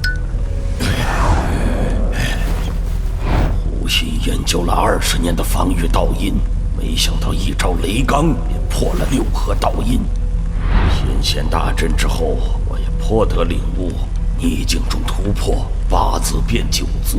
这段时间也在找机会向阁主讨教几招，可是现在机会还没找到，就已经败了，败得如此彻底，败得毫无悬念。屏障的力量，修行者本身绝不可能产生这么强大的力量，那么就只有一种可能了，是金庭山屏障力量的灌入所致。阁主，师父，阁主，好大的胆子！阁主息怒。师父息怒，金庭山屏障能量倒灌，阵眼已开。徒儿以为师父走火入魔，这才擅闯密室，还望师父恕罪。分明记得自己一直在参悟天书，获得天书开卷以后，参悟状态也和以前有所不同，可以说是更投入、更沉静。可是睁开眼的瞬间，看到了3名徒弟擅闯密室，本能之下触动了天书的非凡之力。金庭山屏障和之前相比的确减弱了不少，我一直在好好参悟天书，怎么就会把屏障的能量汲取了进来？这波参悟实属有些可惜啊！屏障的力量和天书的力量相冲，密室也毁了。擅闯密室，该罚。刮无道、端木生杖责30，赵月杖责20。徒儿领罚。半个月内将密室修复。徒儿遵命。阁主在修行上可有不舒服之处？你在质疑本座？花无道不敢。刚才情形的确危急，想必是阁主神威盖世，造成走火入魔的假象。没必要在这方面上做过多的解释，毕竟天书的事我自己也搞不清楚。只不过，天书的非凡之力，除了阴功以外，居然还有如此强大的力量。一招击退4人，6合道印如同脆豆腐一样被碾压粉碎。走火入魔？老夫在这里参悟的好好的，怎么就走火入魔了？是我等判断失误。屏障情况如何？还未来得及查看。刚刚那道奇观你看到了吗？万一阁主有什么事，要么生，要么死，没什么大不了。摩天阁要出事了，就没有酒给你喝。有道理。老朽希望啊，摩天阁平安无事，镇眼四周平静如常。之前的屏障就没能挡住我，现在的就更不可能了。拜见阁主。摩天阁的辉煌将一去不复返喽。收拾一下。是。你没事儿？你很希望本座有事？哎呀，不希望。哎呀，你要是出了事儿，老朽就没好酒喝了。就知道喝死你！哎，可惜呀，可惜。可惜什么？这么大动静，老朽还怕睡不安稳。本座可以让你睡得更安稳。老朽现在睡得就挺安稳。是吗？师傅，您以前说不要欺负老弱病残，徒儿揍他合适吗？为师有说过这话？没有，是徒儿记错了。小丫头，别过来。别怕，我打人不疼的。小丫头，别过来。别怕，我打人不疼的。老朽服了，老朽服了。哼，这还差不多。你以前是修行者，普通人的身体素质再怎么强横，也不可能挡得住小渊儿的这顿揍。但经过淬体的修行者，却完全可以挡住。修行者修为被废除以后，淬体的强度还在，身体的强度、抗击打性都要比真正的普通人强很多。这一揍，现出了原形。哎呀，哪有什么修行者呀！老朽皮厚，一年四季皆是如此。哎呀，几拳而已，受得住。到这会儿还装？那要不要再给你松松筋骨？想在摩天阁睡得安稳，便要遵守摩天阁的规矩。老朽最守规矩。如此便好。以你的身份和地位，大可好好享受晚年，为何会沦落至此？当乞丐多好啊！嘿，不要脸就能有饭吃。你的确不要脸。老朽脸皮不厚，吃饱喝足，老朽自己滚。滚？何处？嘿，四海为家。喝了摩天阁的酒，还想走？眼前这位摩天阁的主人少了很多暴力之气，语气和神态相较于以前平和了很多。只是这种平和似乎比暴力让人更加头皮发麻。本座既然留下你，那便养得起你。哎呀，老朽不过是一乞丐，烂命一条，什么都干不了啊！就算是一张桌子，一头猪，都有它存在的价值。有道理。不对，这话怎么听着怪怪的呀？猪的价值不就是杀了卖猪肉啊？要杀老朽。摩天阁做事一向如此。这句问话的意思，老朽想起了一位故人。什么故人不故人的？你孙子好着呢，这段时间不在摩天阁，等几天你们就能见面了。哪壶不开提哪壶，老朽见了他再做决定。哦，你的孙子在摩天阁？潘仲的爷爷。潘仲人不错吧？就是天长得很像。潘仲爷爷呀。原来是潘仲的爷爷呀！老朽不姓潘，老朽真的不姓潘呐！说话的语调也很像，真的是潘仲的爷爷。师傅，他不过是个普通的老乞丐，为什么要留下他？他还有用。四师弟至今未归，摩天阁又出现这般动静，徒儿担心外敌趁虚而入，徒儿愿意自损修为，修复屏障。屏障虽减弱了一半，却也不是鼠辈放肆之地。师大名门正道，若是敢再围攻金庭山，我不介意再多用几张卡。都散了吧。徒儿告退，告退。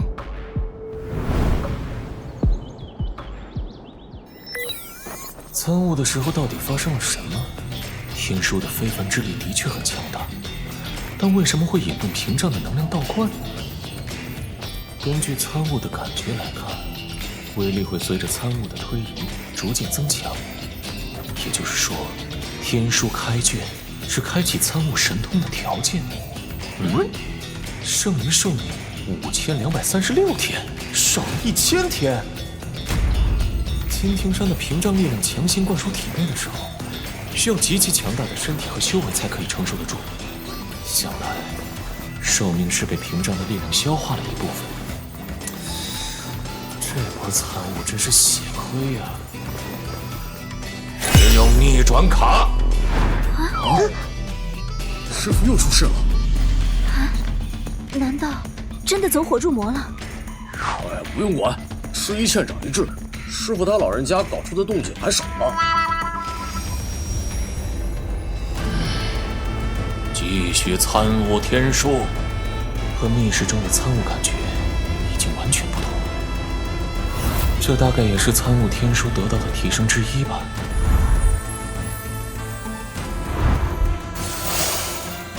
师傅，将爱剑飞书。何事？徒儿念给您听。老前辈，金庭山屏障闹这么大的动静，已经传到了10大派，局势恐怕对摩天阁不利。老前辈，给晚辈透个底，好让晚辈有个心理准备。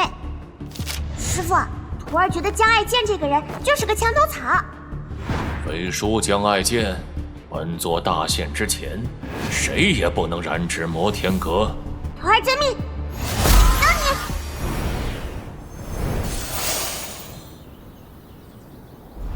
七师弟，你是说金庭山的屏障力量削减了一半？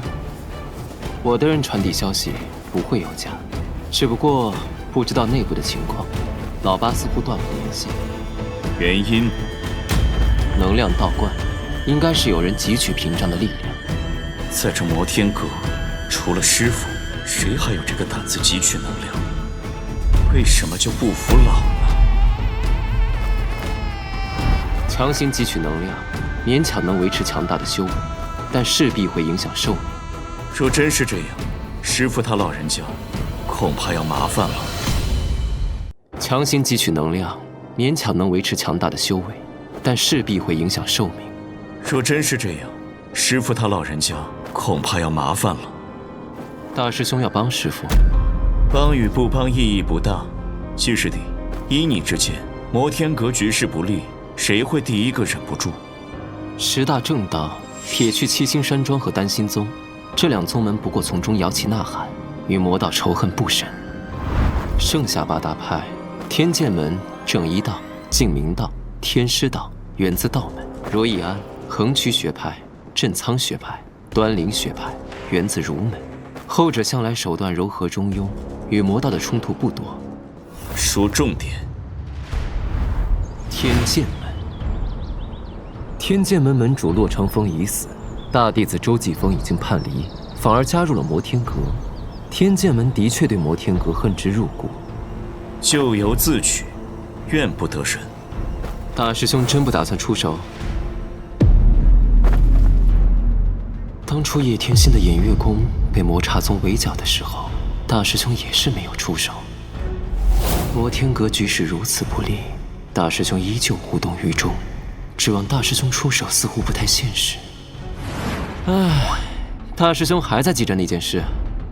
你大师兄我一向宽容大度，二师弟多次杀了我的人，我可有一句怨言？更何况是师父他老人家。您就差挥刀找二师兄决斗了，这还叫没有怨言？大师兄说的对，即便我出手逼退天剑门，那10年以后呢？如今屏障减弱不出5年，摩天阁会再遭大劫。自从离开摩天阁以后，10大名门高手共组织了不下5次对摩天阁的进攻和围剿，谁都不知道下次围剿什么时候会来。有不少强者都在等待机会，等待师父寿命的大限，而这次屏障的动静，等于释放出了明显的信号。5年后，大言天下会变成什么样子呢？七师弟想得太远，没有意义。对于我而言，眼下需要处理好的是净明道。教主，净明道默契早已逃遁，现在只剩下尤弘一苦苦支撑，顶多再过10天便可拿下净明道。很好，可有潘离天的消息？属下抓了不少净明道修行者严刑拷问，全都不知道潘离天早在数百年前离开净明道，至今未归。什么原因？不太清楚。师弟对此人好奇。净明道在大师兄的围剿下苟延残喘，潘离天乃是净明道第一高手，他没道理不会出现。所以我猜测有2种可能：第一，潘离天已死，这种可能性很小；第二，潘离天和净明道之间发生了不可调和的矛盾。如此说来，后者的可能性更大一些。只不过，这些对于幽冥教而言已经不重要了。潘离天不出现，净明道会更快灭亡。若是出现，反而很期待和这样的对手来一场巅峰对决。传令下去，顺我者昌，逆我者亡。谨遵教主谕令。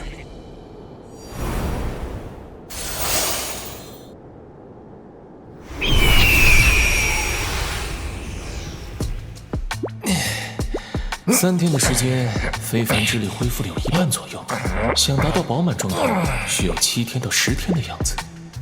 修行之路漫漫，这种事急不得。看看价格，好在没有涨价。这是遗失的钥匙，脑海中所有记忆都没有找到钥匙的线索，难道又和那部分缺失的记忆有关？既然是寻找遗失的钥匙，那应该是用来打开某种柜子、箱子之类容器的。摩天阁似乎只有密室和北阁的仓库是存放箱子的地方。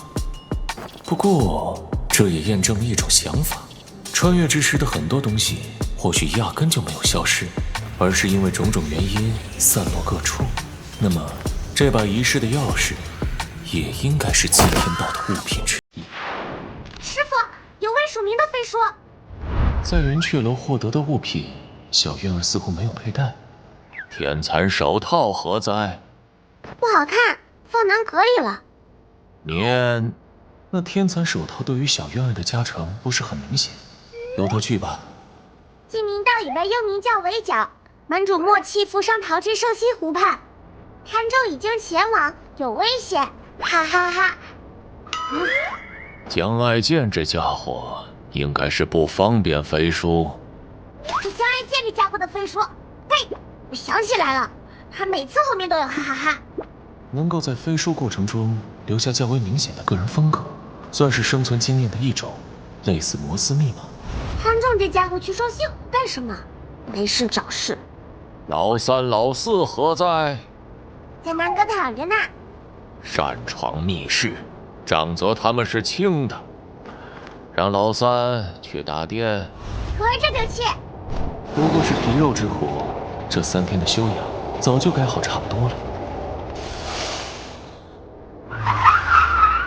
潘离天，老朽不姓潘，自己看。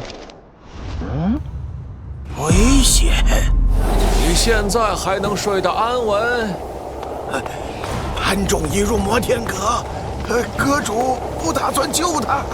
潘仲的确入了摩天阁，但这不代表本座要救他。为什么？本座赐他六阳功抵消3阴式苦寒，他本可以成为摩天阁得力干将，却擅自离开。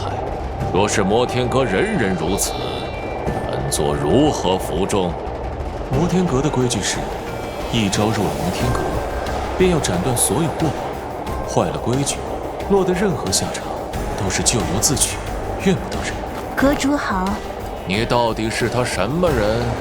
这老朽早在200年前便已不是潘家族人。你来摩天阁只是想看他？你来摩天阁只是想看他？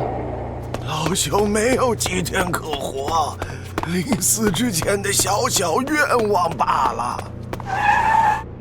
入我摩天阁，你便可以顺理成章去救潘仲。哪怕我已经离开了净明道数百年，但在外界人的眼中，一直都是净明道第一高手。很多人都在等待着我的回归。若是入了摩天阁，这岂不是让修行界笑掉大牙呀？最关键的是，现在修为尽废，摩天阁又看上我哪一点？本座手中正好有一片黑木莲。老朽是来蹭吃蹭喝，怎么感觉把自己蹭进来了？黑木莲虽然无法彻底恢复他的修为，但最起码能够让他恢复2-3成。我就不信他不会心动。师傅，3师兄已经到了。不着急。什么意思？感情老朽好像被透住了。姜还是老的辣呀，老朽自愧不如。酒管够，管够。百年陈酿，百年陈酿。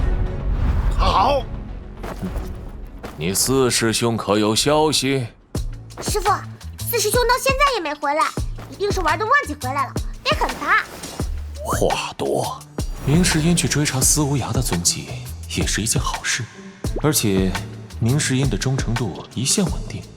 若是幽冥教追击净明道，要除掉尤弘一这样的高手，于正海极有可能也会出现在兽溪湖畔。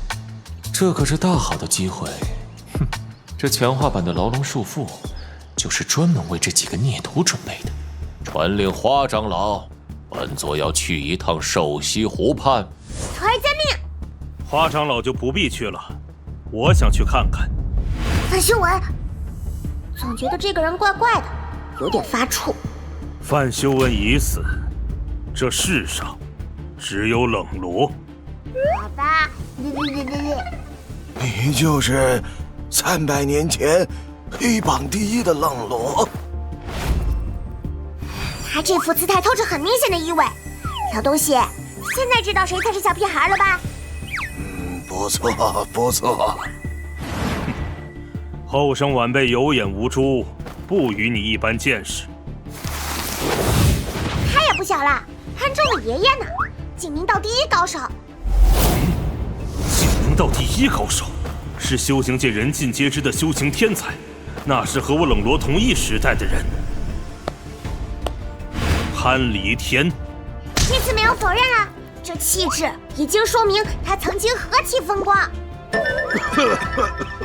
半斤8两，谁也不比谁年轻。冷罗，你伤势未愈，只恢复了40%左右，还要去瘦西湖畔？请阁主应允，冷罗虽有伤在身，但自保足矣。你自保是够了，谁来保护老夫啊？想看看默契？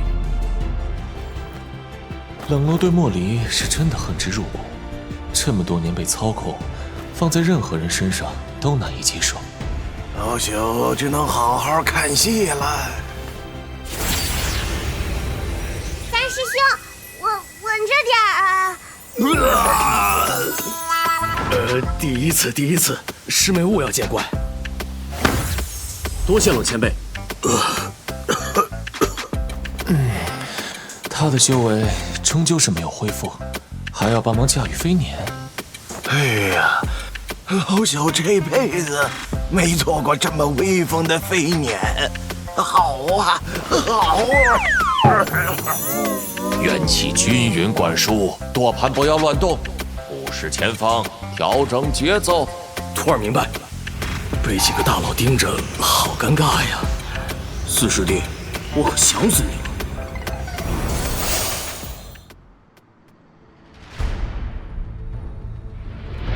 来人，我有抓住潘仲。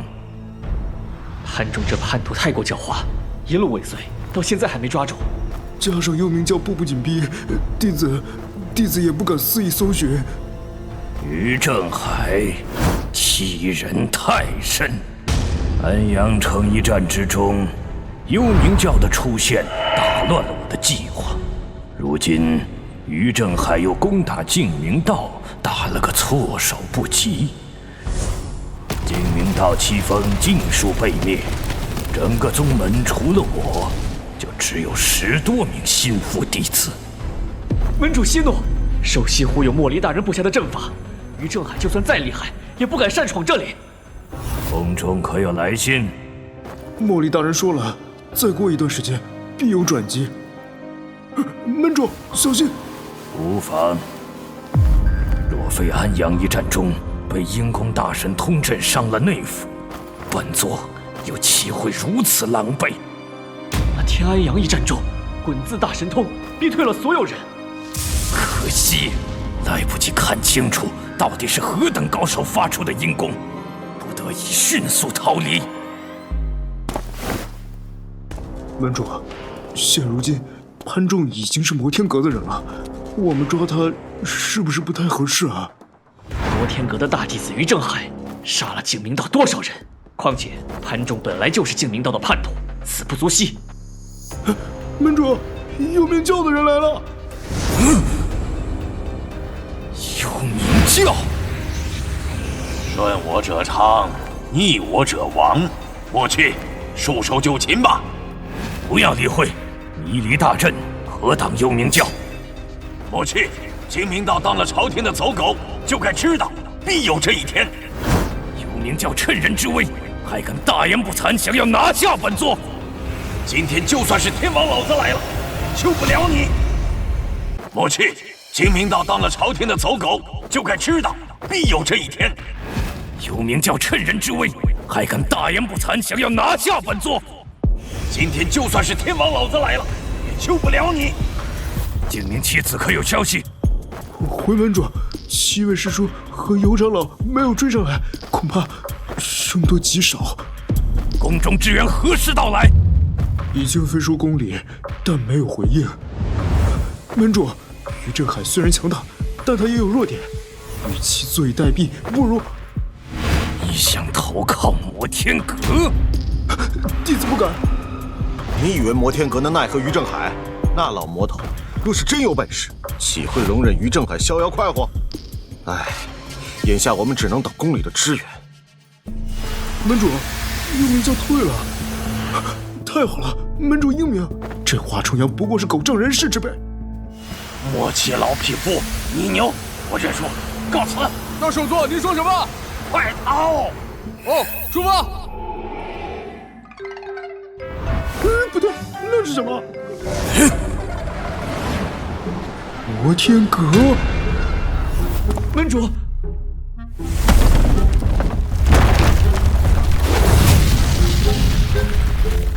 摩天阁此举何意？警告！欺人太甚！门主，您咳血了。减速没控制好，抱歉。海老头，你死了吗？我晕船，让我躺会儿。师傅，前面便是寿溪别院。寿溪湖畔乃是宫中贵人闲暇之时游玩休憩之地，净明道默契为何出现在这里？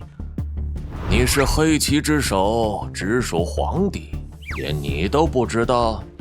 黑旗只负责执行任务，从不过问朝堂之事。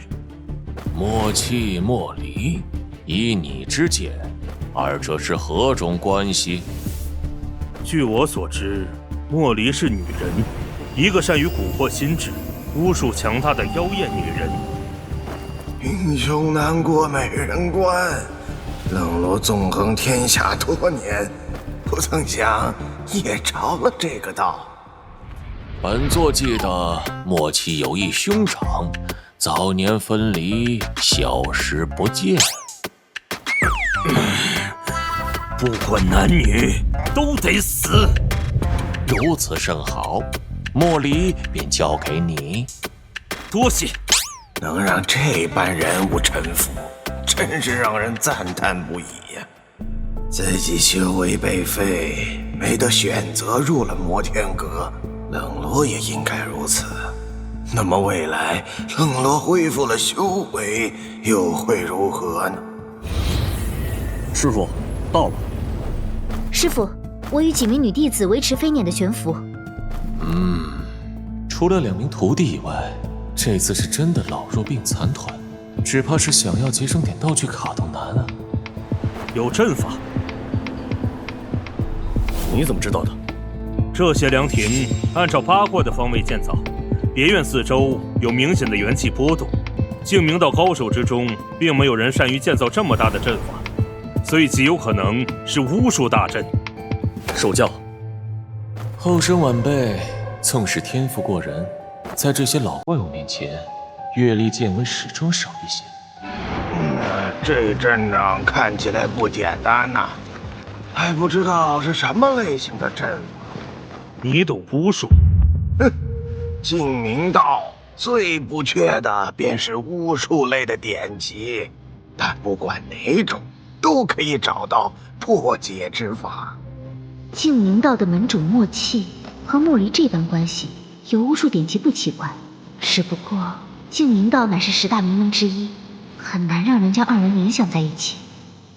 那你可知如何破解？不知道。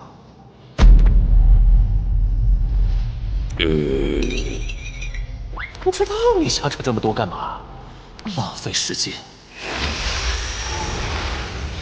拜见老前辈。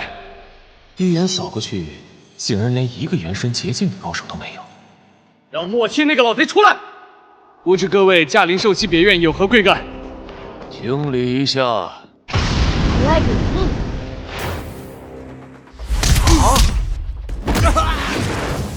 师傅，徒儿完成任务。默契，佩服。雕虫小技而已，神庭便可做到。但是能将阴空以如此细微的控制送到每个角落，没有数百年的沉淀又岂能做到？修为境界是一回事儿，技巧和经验可不是境界所能比的。比一般人的马屁舒服多了。倚天刀！哟，这老匹夫！师傅，不二愿打头阵，绝地3尺，也要把这老东西挖出来。不必。摩天阁欺人太甚，此仇不报，枉为人。这个声音渐行渐远了。想走？我修为还没恢复，独身下去尝试兽西湖的阵法，怕是不妥。潘离天就更别指望，会使用什么手段呢？立案！这是都是一把年纪的老怪物，漫长修行岁月里，不是没有大把时间去寻找坐骑。可惜这东西可遇不可求啊！迷雾森林很多凶兽压根儿不适合骑乘，更别提遇到这种珍贵的传说中的坐骑。找到他！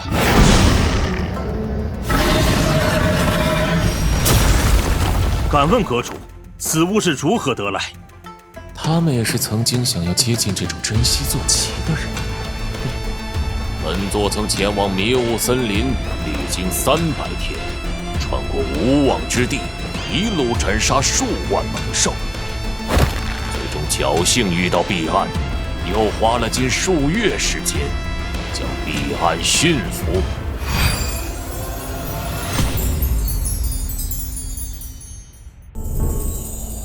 什么是强者？大概这便是了。单纯靠身体的强度，将兽息别院的建筑撞得七零八落。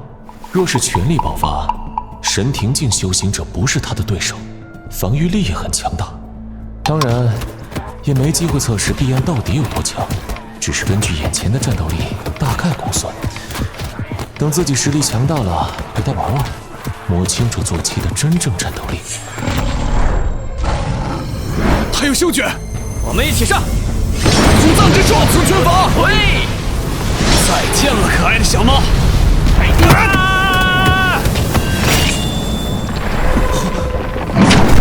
吃人了！好强的防御！传说中的坐骑果然名不虚传。住手！我天阁欺人太甚！老匹夫，你们围攻金庭山的时候，怎么就没想过欺人太甚？宁可玉碎，不能画全。在那里，大阵开启了，彼岸，回来。本想再次使用白泽，毕竟白泽的能力可以顷刻间将这大阵削减下来。但转念一想，暂时还没必要。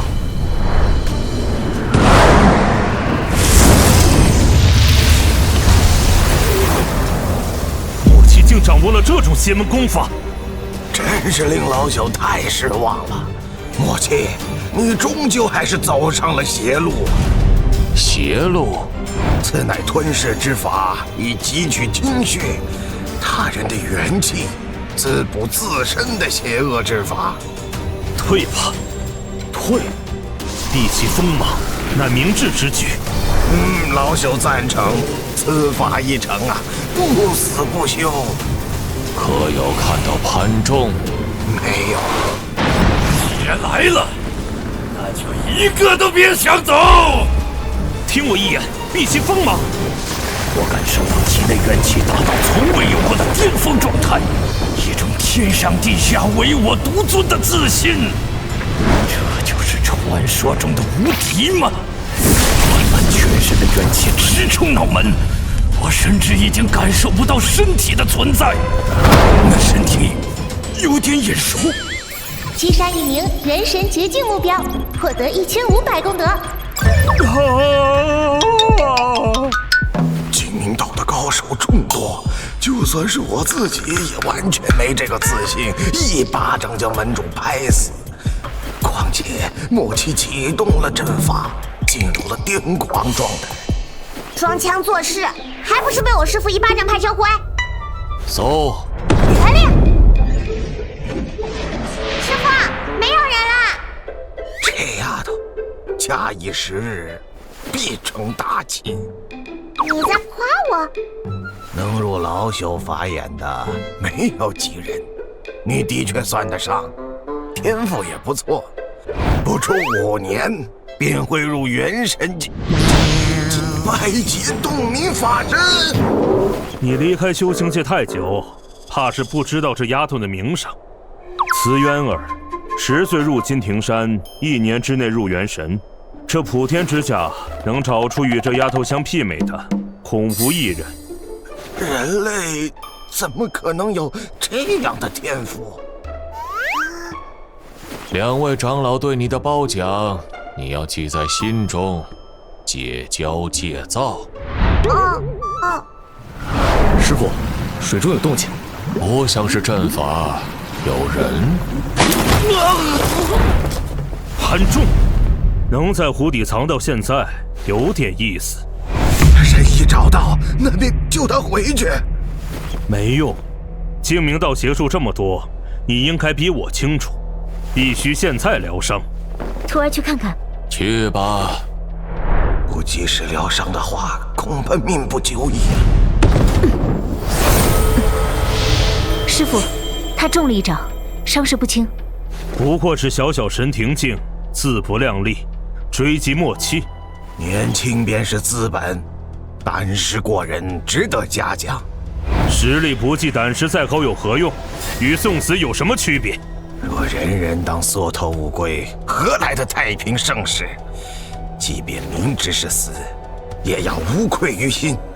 所以，这就是你隐世不出，当乞丐的理由。你好了，失礼了。都是活了一把年纪的老怪物，火气再大，也不能搞内斗。这在任何门派之中都是大忌。黑木莲。老朽不要了。给他吧。舍得？有什么不舍得的？老朽早就厌倦了一切。老朽知道这个要求有些过分，毕竟老朽没有为摩天阁做过贡献。不过潘仲很年轻，相信他知道自己该怎么做。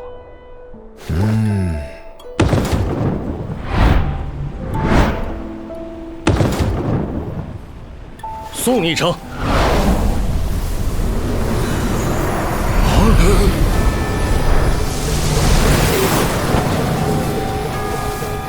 潘仲的脸色以肉眼可见的速度恢复着。修行界中不是没有擅长修多家功法的修行者，但真正能集百家之长的寥寥可数。能够像这般轻松自如施展慈航普渡的很少见。虽然慈航普渡的治疗效果不错，但能够发挥如此的奇效，很少见。脸色逐渐恢复，呼吸也比之前好了一些。多谢。该部下的功德值奖励2000点，驾驭难度高。虽然他出自净明道，但如今净明道的存亡，他却一点也不放在心上。不过，这也算是一个大收获吧。这一波赚不少，成本仅仅只是一张致命一息。将他带回金庭山。徒儿遵命。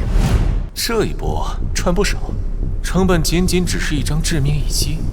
将他带回金庭山。徒儿遵命。这要怎么上去？这身份，这地位，主动开口，不太好吧？大概是宫中的支援要到了。管他呢，来多少杀多少。师傅，小心陷阱。无妨。我要不要跟上去呢？伤势恢复了一半，修为恢复个2成。我可是实实在在拖后腿的废物，跟不跟呢？你若害怕，便在这里等着。笑话！老朽若是害怕，有机会孤身一人前往摩天阁。我不用元气也跑得比你快。不跑，卑鄙！我该不该追过去呢？嫁娶飞年还不太熟练。算了，有一帮大佬在，没什么事情解决不了的。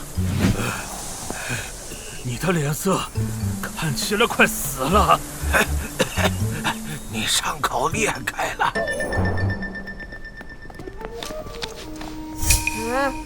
厚脸皮。嘿嘿，晚辈的飞书还是顺利传过去了。你怎么知道默契在这里？我拦了默契的飞书，他可是到处搬救兵，能救他的就只有莫离。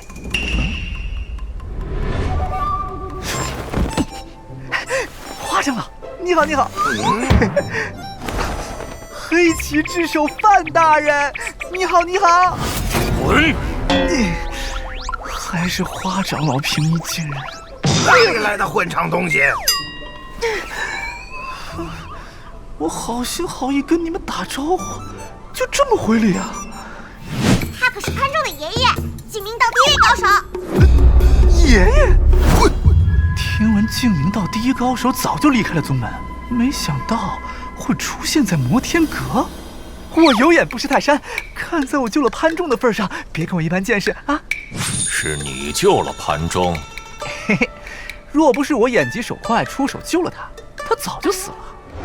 才神庭境就想要偷袭默契，真是不自量力。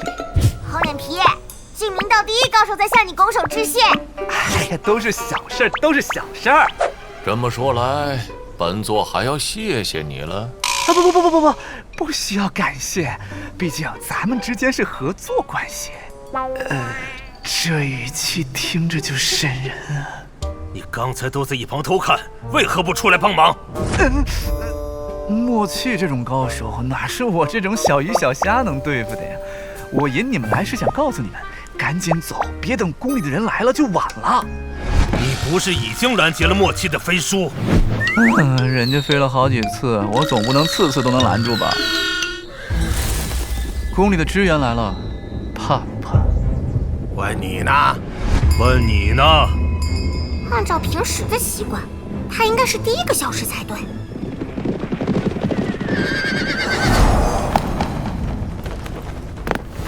锦衣见过老前辈。你来啦！支援默契。锦衣不过是奉命行事，凡靠近受袭别院者，格杀勿论。老前辈有恩于锦衣，锦衣怎能忘恩负义？老前辈先行离开受袭湖畔，这里的一切，锦衣自会处理干净。有恩？宫中还有其他支援，估计很快就到。还有支援？那啥，我还要率先走一步。慢着。老前辈，您有什么吩咐啊？老夫还有话问你。老前辈，请问，晚辈知无不言，言无不尽。老夫问你，莫离是否还在宫中？神都三大神射手陈竹就是他的手下。陈竹死了之后，二皇子气得吐血，对他下了禁足令。莫离最近有何动静？老实得很，老前辈与他数次交锋，几次累积下来，他已经受了重伤，没一段时间休养，怕是恢复不过来。巫术的弊端也在于此，越是强大的巫术控制或者大阵，一旦被破，遭到的反噬越厉害。宫中内斗如此厉害，皇帝不管不问？说实话，我也不知道。老夫信你。最后一个问题，城隍的事其实是皇帝要调查。莫离距离寿命大限还差得远，为什么这么着急研究这些？皇帝年事已高，尚未退位，也有这个动机调查。不是。本想问问关于钥匙的事，转念一想，这东西完全没一点头绪，无从问起。老前辈，您是在故意等宫中的支援？黑旗已来，请各位速速离开。老前辈，我先走了，告辞告辞。你走不了，来的毕竟是宫中的支援，万一顶不住，还能拿皇子当底牌。当然，这种万一不存在。我留下也没用啊。李锦衣，各位黑旗大人，也是奉命行事。李锦衣奉的是皇上的命令，黑旗奉的是谁的命令，便不知道了。我等奉首席之命，清理寿西湖别院。李锦衣，你办事不力，黑旗自会向宫中参你一本。你们奉谁的命令？当然是黑旗之首范修文大人。混账！4大黑旗有新人顶上来可以理解，甚至有新任的黑旗首领也能接受，但是名字还用以前呢，这谁能忍？你又是谁？陈忠和岳冲、李姓段延红，随本座征战多年，杀人无数，就凭你们这般模样，也配称得上4大黑旗？范修文、冷罗，自我加入黑旗，每天耳濡目染的便是这位传奇人物。黑旗营中说的最多的都是冷罗的传说。慌，我好慌啊！不可能，这不可能！稳住！范修文已经被老魔头杀死，你想要诓骗我等？所有人听令，此人假冒黑旗首领范大人，就地处决！凡入寿西湖别院者，格杀勿论！格杀勿论！不可能，这不可能！稳住！范修文已经被老魔头杀死，你想要诓骗我等？所有人听令，此人假冒黑旗首领范大人，就地处决！凡入寿西湖别院者，格杀勿论！格杀勿论！夏承能，还是要您老出手。老夫出个屁的手！这么多黑旗，翻10倍致命一击卡也不够用啊！嘿嘿，抓个皇子防身也不错。江爱娟，别怕，元儿看好他。胆小鬼！胆子不小，敢假冒首领大人，统统拿下！冷罗没有动手，毕竟他现在伤势未愈，真要和4大黑旗动手的话，并不占便宜。师傅，还是徒儿出手吧，一定杀他们个片甲不留。你们无需插手，冷罗纵横天下多年，又岂会一点手段都没有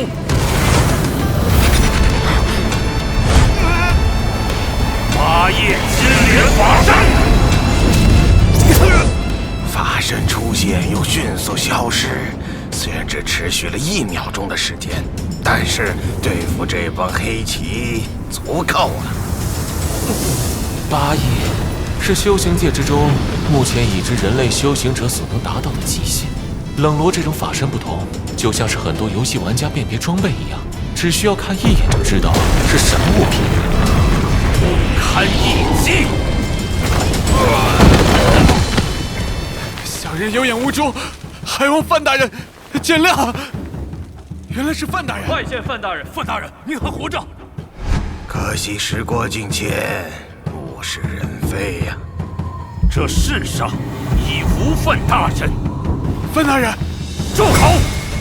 冷罗有伤在身，修为远远没有恢复，能够展现出1秒的8叶法身，已经很不容易。本以为带着他会拖后腿，没想到冷罗的手段如此精妙。这样我就不需要出手了。放开他吧。啊！冷罗，能让8叶法身冷罗如此恭敬的会是谁？莫离的命令。黑旗之主皇室，我等奉的是陛下之命。以莫离的本事，还没这个胆子敢控制皇帝，那就只有一种可能：皇帝是真的不想让净明道消失。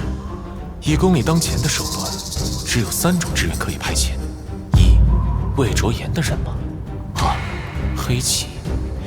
不过队伍没了范修文，实力大减；三，禁军。显然，皇帝不会轻易动用禁军，这验证了于正海这孽徒是想要与皇帝为敌，野心之大，昭然若揭。黑旗首领的时候是被人控制了心智，对于黑旗也就没什么好留恋的。不过，黑旗终究是黑旗，要斩断过往，那便一干二净。范修文死后，重回冷罗的人生，还不快滚！谢谢范大人，不，冷大人，谢谢大人饶命。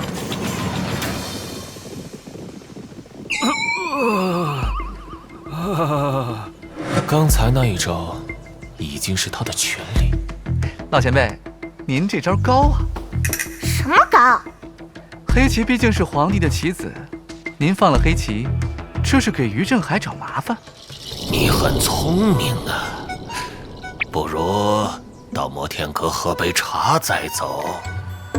还是别了，我还有事儿。老前辈，我们下次再会。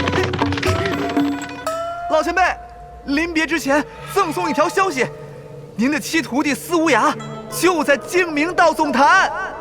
锦衣告退。李锦衣的印象还不错，起码这是一个非常识趣的人。师傅，去哪儿？净明道总坛孽徒。这时候去净明道总坛，是不是言之过早啊？默契已成灰，净明道也没有多少实力，重点在于幽冥教。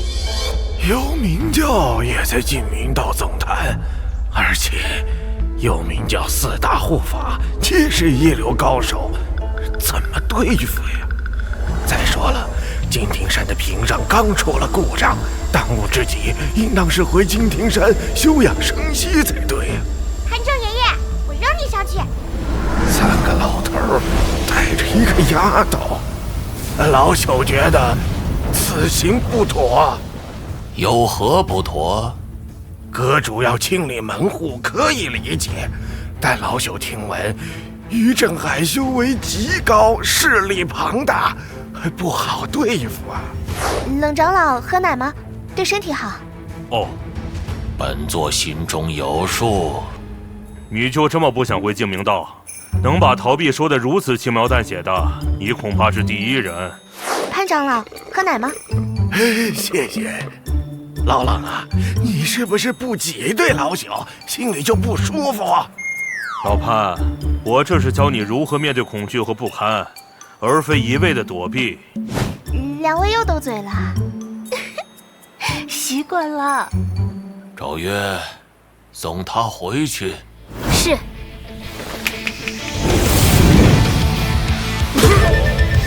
修行者的一生之中，拥有一个传说级坐骑，就已经是8辈子修来的福分。阁主竟然1天内展现了2头坐骑，大惊小怪。对题是巫仙仙大阵的场景历历在目，白泽的神威差点没吓死老夫。白泽如何获得？据典籍记载，白泽极其难驯服，而且迷雾森林之中没有白泽。白泽，喝奶快长大。白泽，运气罢了，不值一提。名老过谦，能获得白泽必是大能之人。传言白泽能说人话，通万物之情，晓天下万物状貌，不知真假。这个倒是没发现，他从来没开过口，我只知道他很厉害。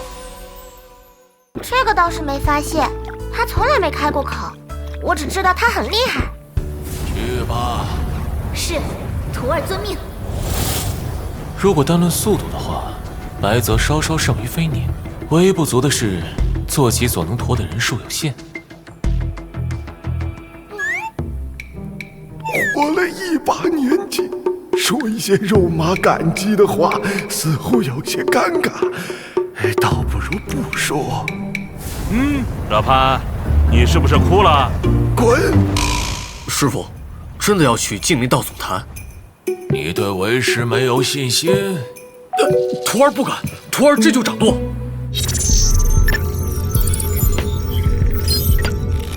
若是能将这些卡全部用在这帮孽徒身上，调教的过程兴许会顺利一些。尤其是强化版牢笼束缚，于正海、于少荣、司无涯都是强者，要想让他们臣服，必须得抓住他们。况且还有巅峰体验卡，只要这张卡存在，就算再来10个于正海，我也能全部拿下。抱歉，小师妹，坐稳了。没关系，师兄，好玩。2位长老脱奶了。师傅。什么？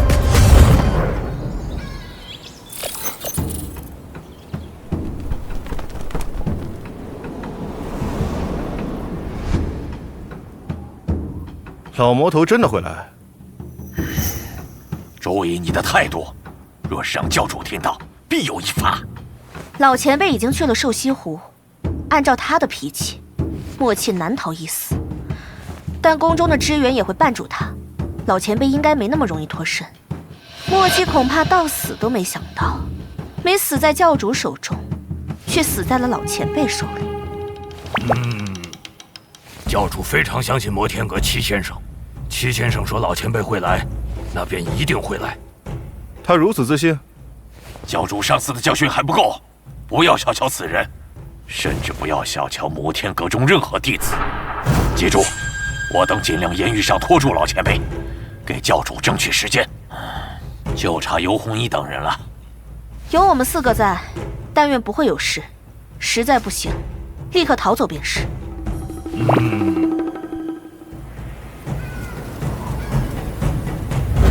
来了，这么快便击退了宫中的增援。传云，摩天阁的飞辇无疑。立刻通知教主和戚先生，谨慎应对。是。幽冥教的飞辇，师傅，鸡鸣道的屏障已经破了，奇风也在着火。迅速向后退，退到总坛的后方。青龙殿华重阳，玄武殿狄青，朱雀殿杨艳，白虎殿白玉清。见过老前辈。师傅，是幽冥教4大护法。这不卑不亢的4人，就是幽冥教4大护法。传闻幽冥教4大护法，2位6叶，2位7叶，不知是真是假。幽冥教有如此实力，难怪可以荡平净明道。潘离天毕竟出自净明道，看到净明道这般模样，竟然不生气。于正海何在？老前辈，教主令属下在此等候。教主说了，净明道虽然是被幽冥教打下，但老前辈若是想要，随时可以拿走。孽徒果然狡猾，让于正海和苏雅滚出来！师傅来了，还要畏畏缩缩，岂有此理！哼！4先生息怒，教主和戚先生事务繁忙，实在抽不开身。放屁！害怕就是害怕，说的那么冠冕堂皇，害不害臊？老前辈，晚辈句句属实，不敢撒谎，做好随时撤退的准备。一旦老前辈下手，二话不说，不接招，直接遁逃。那便告诉本座，于正海和司无涯现在何处？这不肯说。老前辈，我等乃是幽冥教中人，岂能做出这种背叛之事？还望老前辈见谅。既然不肯说，那便随本座回一趟摩天阁。老前辈恕罪，晚辈不过是4护法之一，无足轻重。况且金庭山屏障异常，老前辈应该提防小人。晚辈听闻天剑门洛行空之子死于老前辈之手，洛行空一直在寻求机会报仇，老前辈不可不防。老前辈何须跟教主过不去？教主离开摩天阁，实在是迫不得已。也不知道为什么大师兄离开的如此坚决。不管怎么说，叛离师门乃是大错，逃得了一时，逃不了一世。那一道音浪卷过，仿佛从很远的地方传来，发出一阵阵回声。很显然，刚刚的谈话，于正海都听到了。孽徒，是啊，追上去！师父，年老何必呢？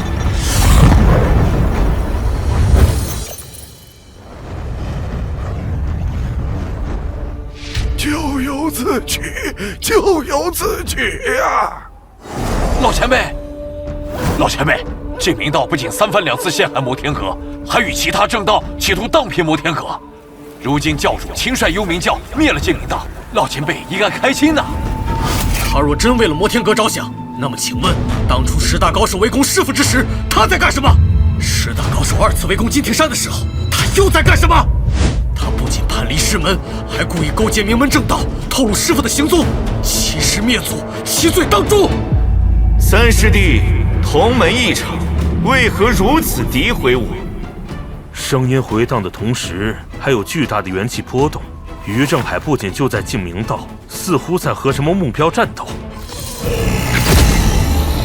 坐骑回牛，这是回牛的声音。啊，大师兄的坐骑不是什么兽吗？大师兄的成名绝技玄天星芒。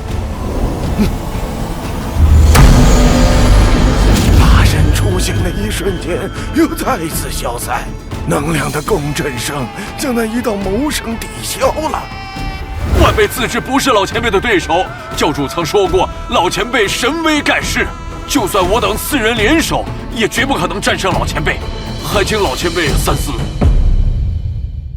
晚辈自知不是老前辈的对手，教主曾说过，老前辈神威盖世，就算我等4人联手，也绝不可能战胜老前辈，还请老前辈三思。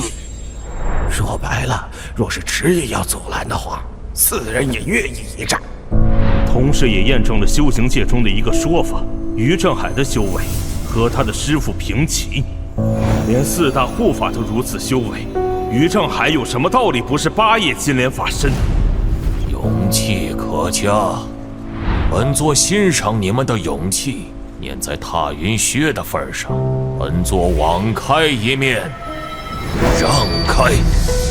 对这4个人的印象还行，所以谈不上对他们有杀心。随手补了4张雷钢卡，若他们真想赌那1%的概率，那便只好生死有命，富贵在天了。退！虽然很不想面对祖师爷，但大业当前，岂能说退就退？我等要给教主争取时间，有红衣撑不了多久，3方的防御禁制快被打破，不能退。我再说一遍，退！教主不在，由我行教主之令。遵命。身上毫无气息波动，但那股无形的气场，足以让人望而生畏。冰冻三尺非一日之寒，1000年岁月的磨砺，已经让阁主拥有这股气场。师傅，前面！那是静明道关押牢犯之地，有上千道禁制，难怪。幽冥教4大护法给于正海争取时间，以于正海的实力，想要破除这1000道禁制，的确需要花上一段时间。大师兄，快！别让大师兄跑了！声音渐行渐远了，想逃？师傅亲自出马，大师兄跑不掉了。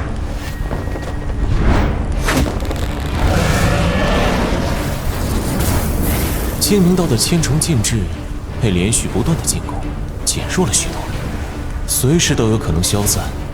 于正海会在哪里呢？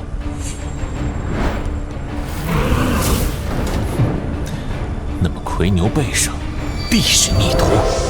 强化版的牢笼束缚显得更平顺，速度更快，但并没有想象中的那么大。道门神咒，附身神咒。怎么强化版展示出来的不是天地牢笼，而是像道门附身神咒？追！这一波他跑不了。神咒没入峭壁后便消失不见，说明触发了效果，孽徒不可能躲得过。孽徒躲躲藏藏就能躲过本座的神咒。神咒的速度太快了，一闪即逝，有利有弊。惩治孽徒，获得300点功德。惩治，这种提示倒是第一次见，这说明附身神咒命中目标。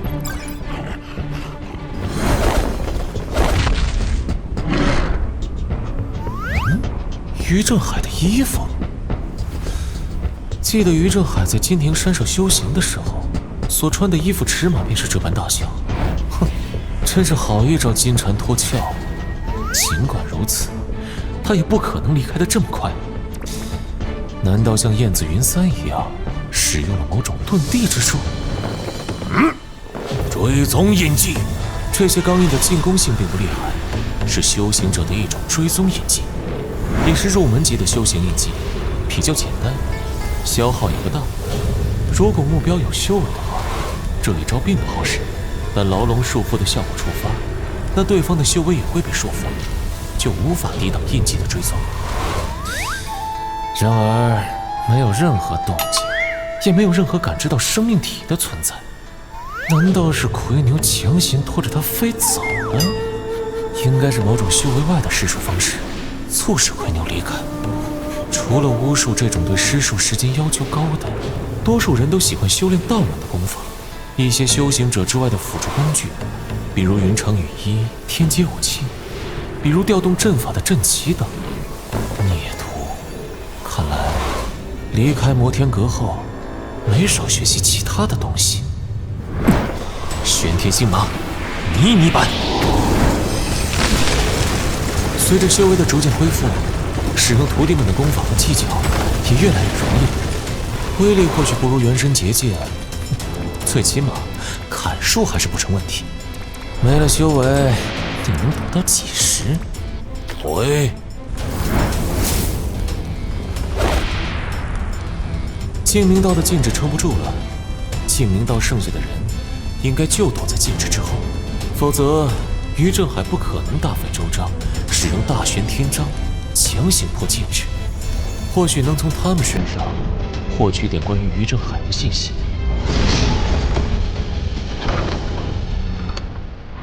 幽冥教撤了，大哥小心，那是幽冥教中人。若非老夫，尔等早已命丧黄泉。多谢老先生出手相救，大恩大德，无以为报。获得15人的虔诚朝拜，获得150点功德。这，老夫还真是功德无量。可惜你们的生死与老夫无关。如果不是老先生及时赶到，净明道恐怕……哎，幽冥教欺人太甚！净明道曾围攻金庭山，有此一劫，也在情理之中。也不知道门主在不在。休要再提门主，若不是他勾结宫中势力，净明道岂会落得如此地步？老夫有话要问，你来回答。我，老先生请问。你便是净明道当今大长老尤弘一？正是晚辈。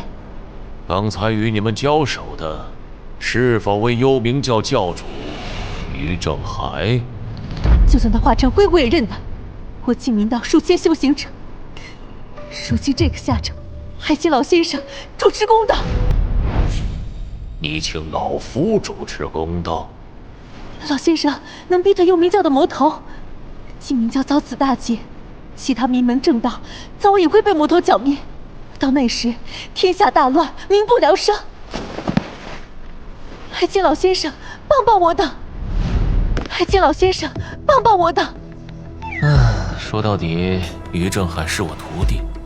净明道被灭的事一旦传出去，修行界还是会把责任归到摩天阁的头上。幽冥教要灭你净明道，那是你净明道咎由自取。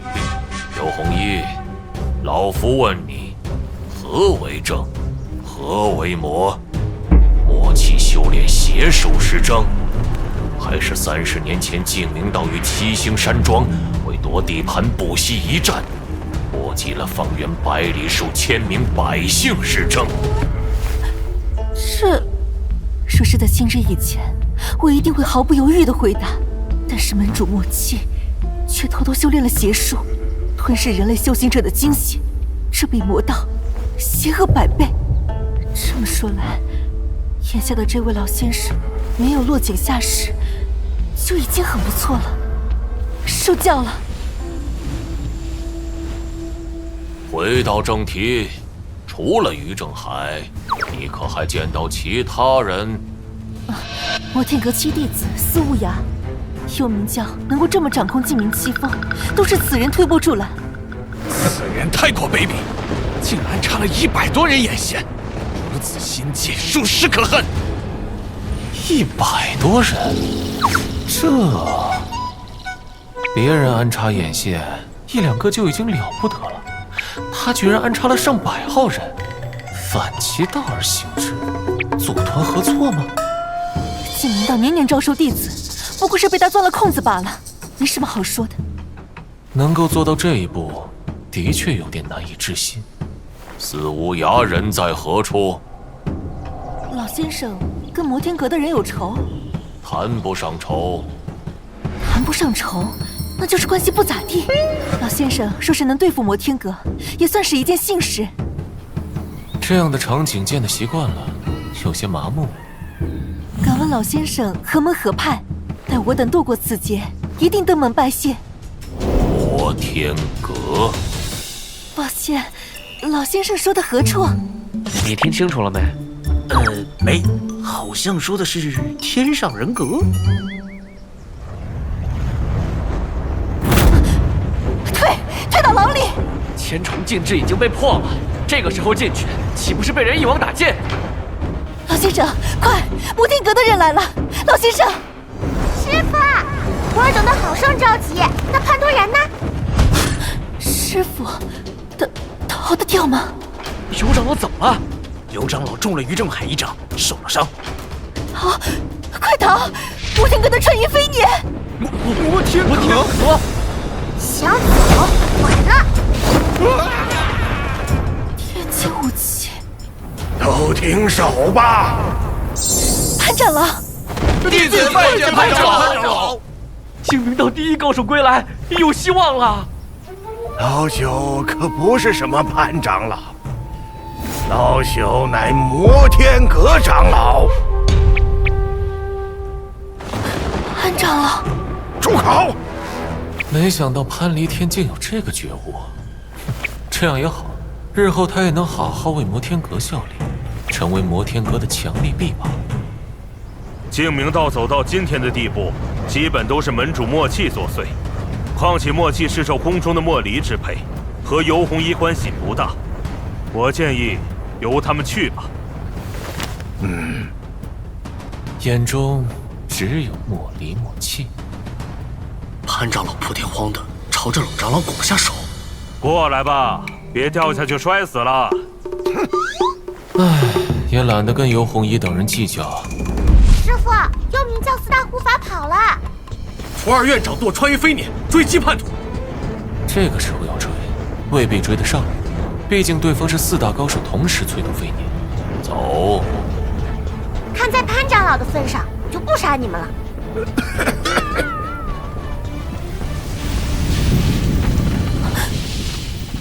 丫头，天阶武器可不是你这么用的。啊？不管是什么武器，一旦认了主，主人和武器之间便会存在默契度，默契度越高，威力越大。方才老朽惯你使用武器大开大合，威力看似很大，却不够细腻。试着将它卷起，这有什么？放回去。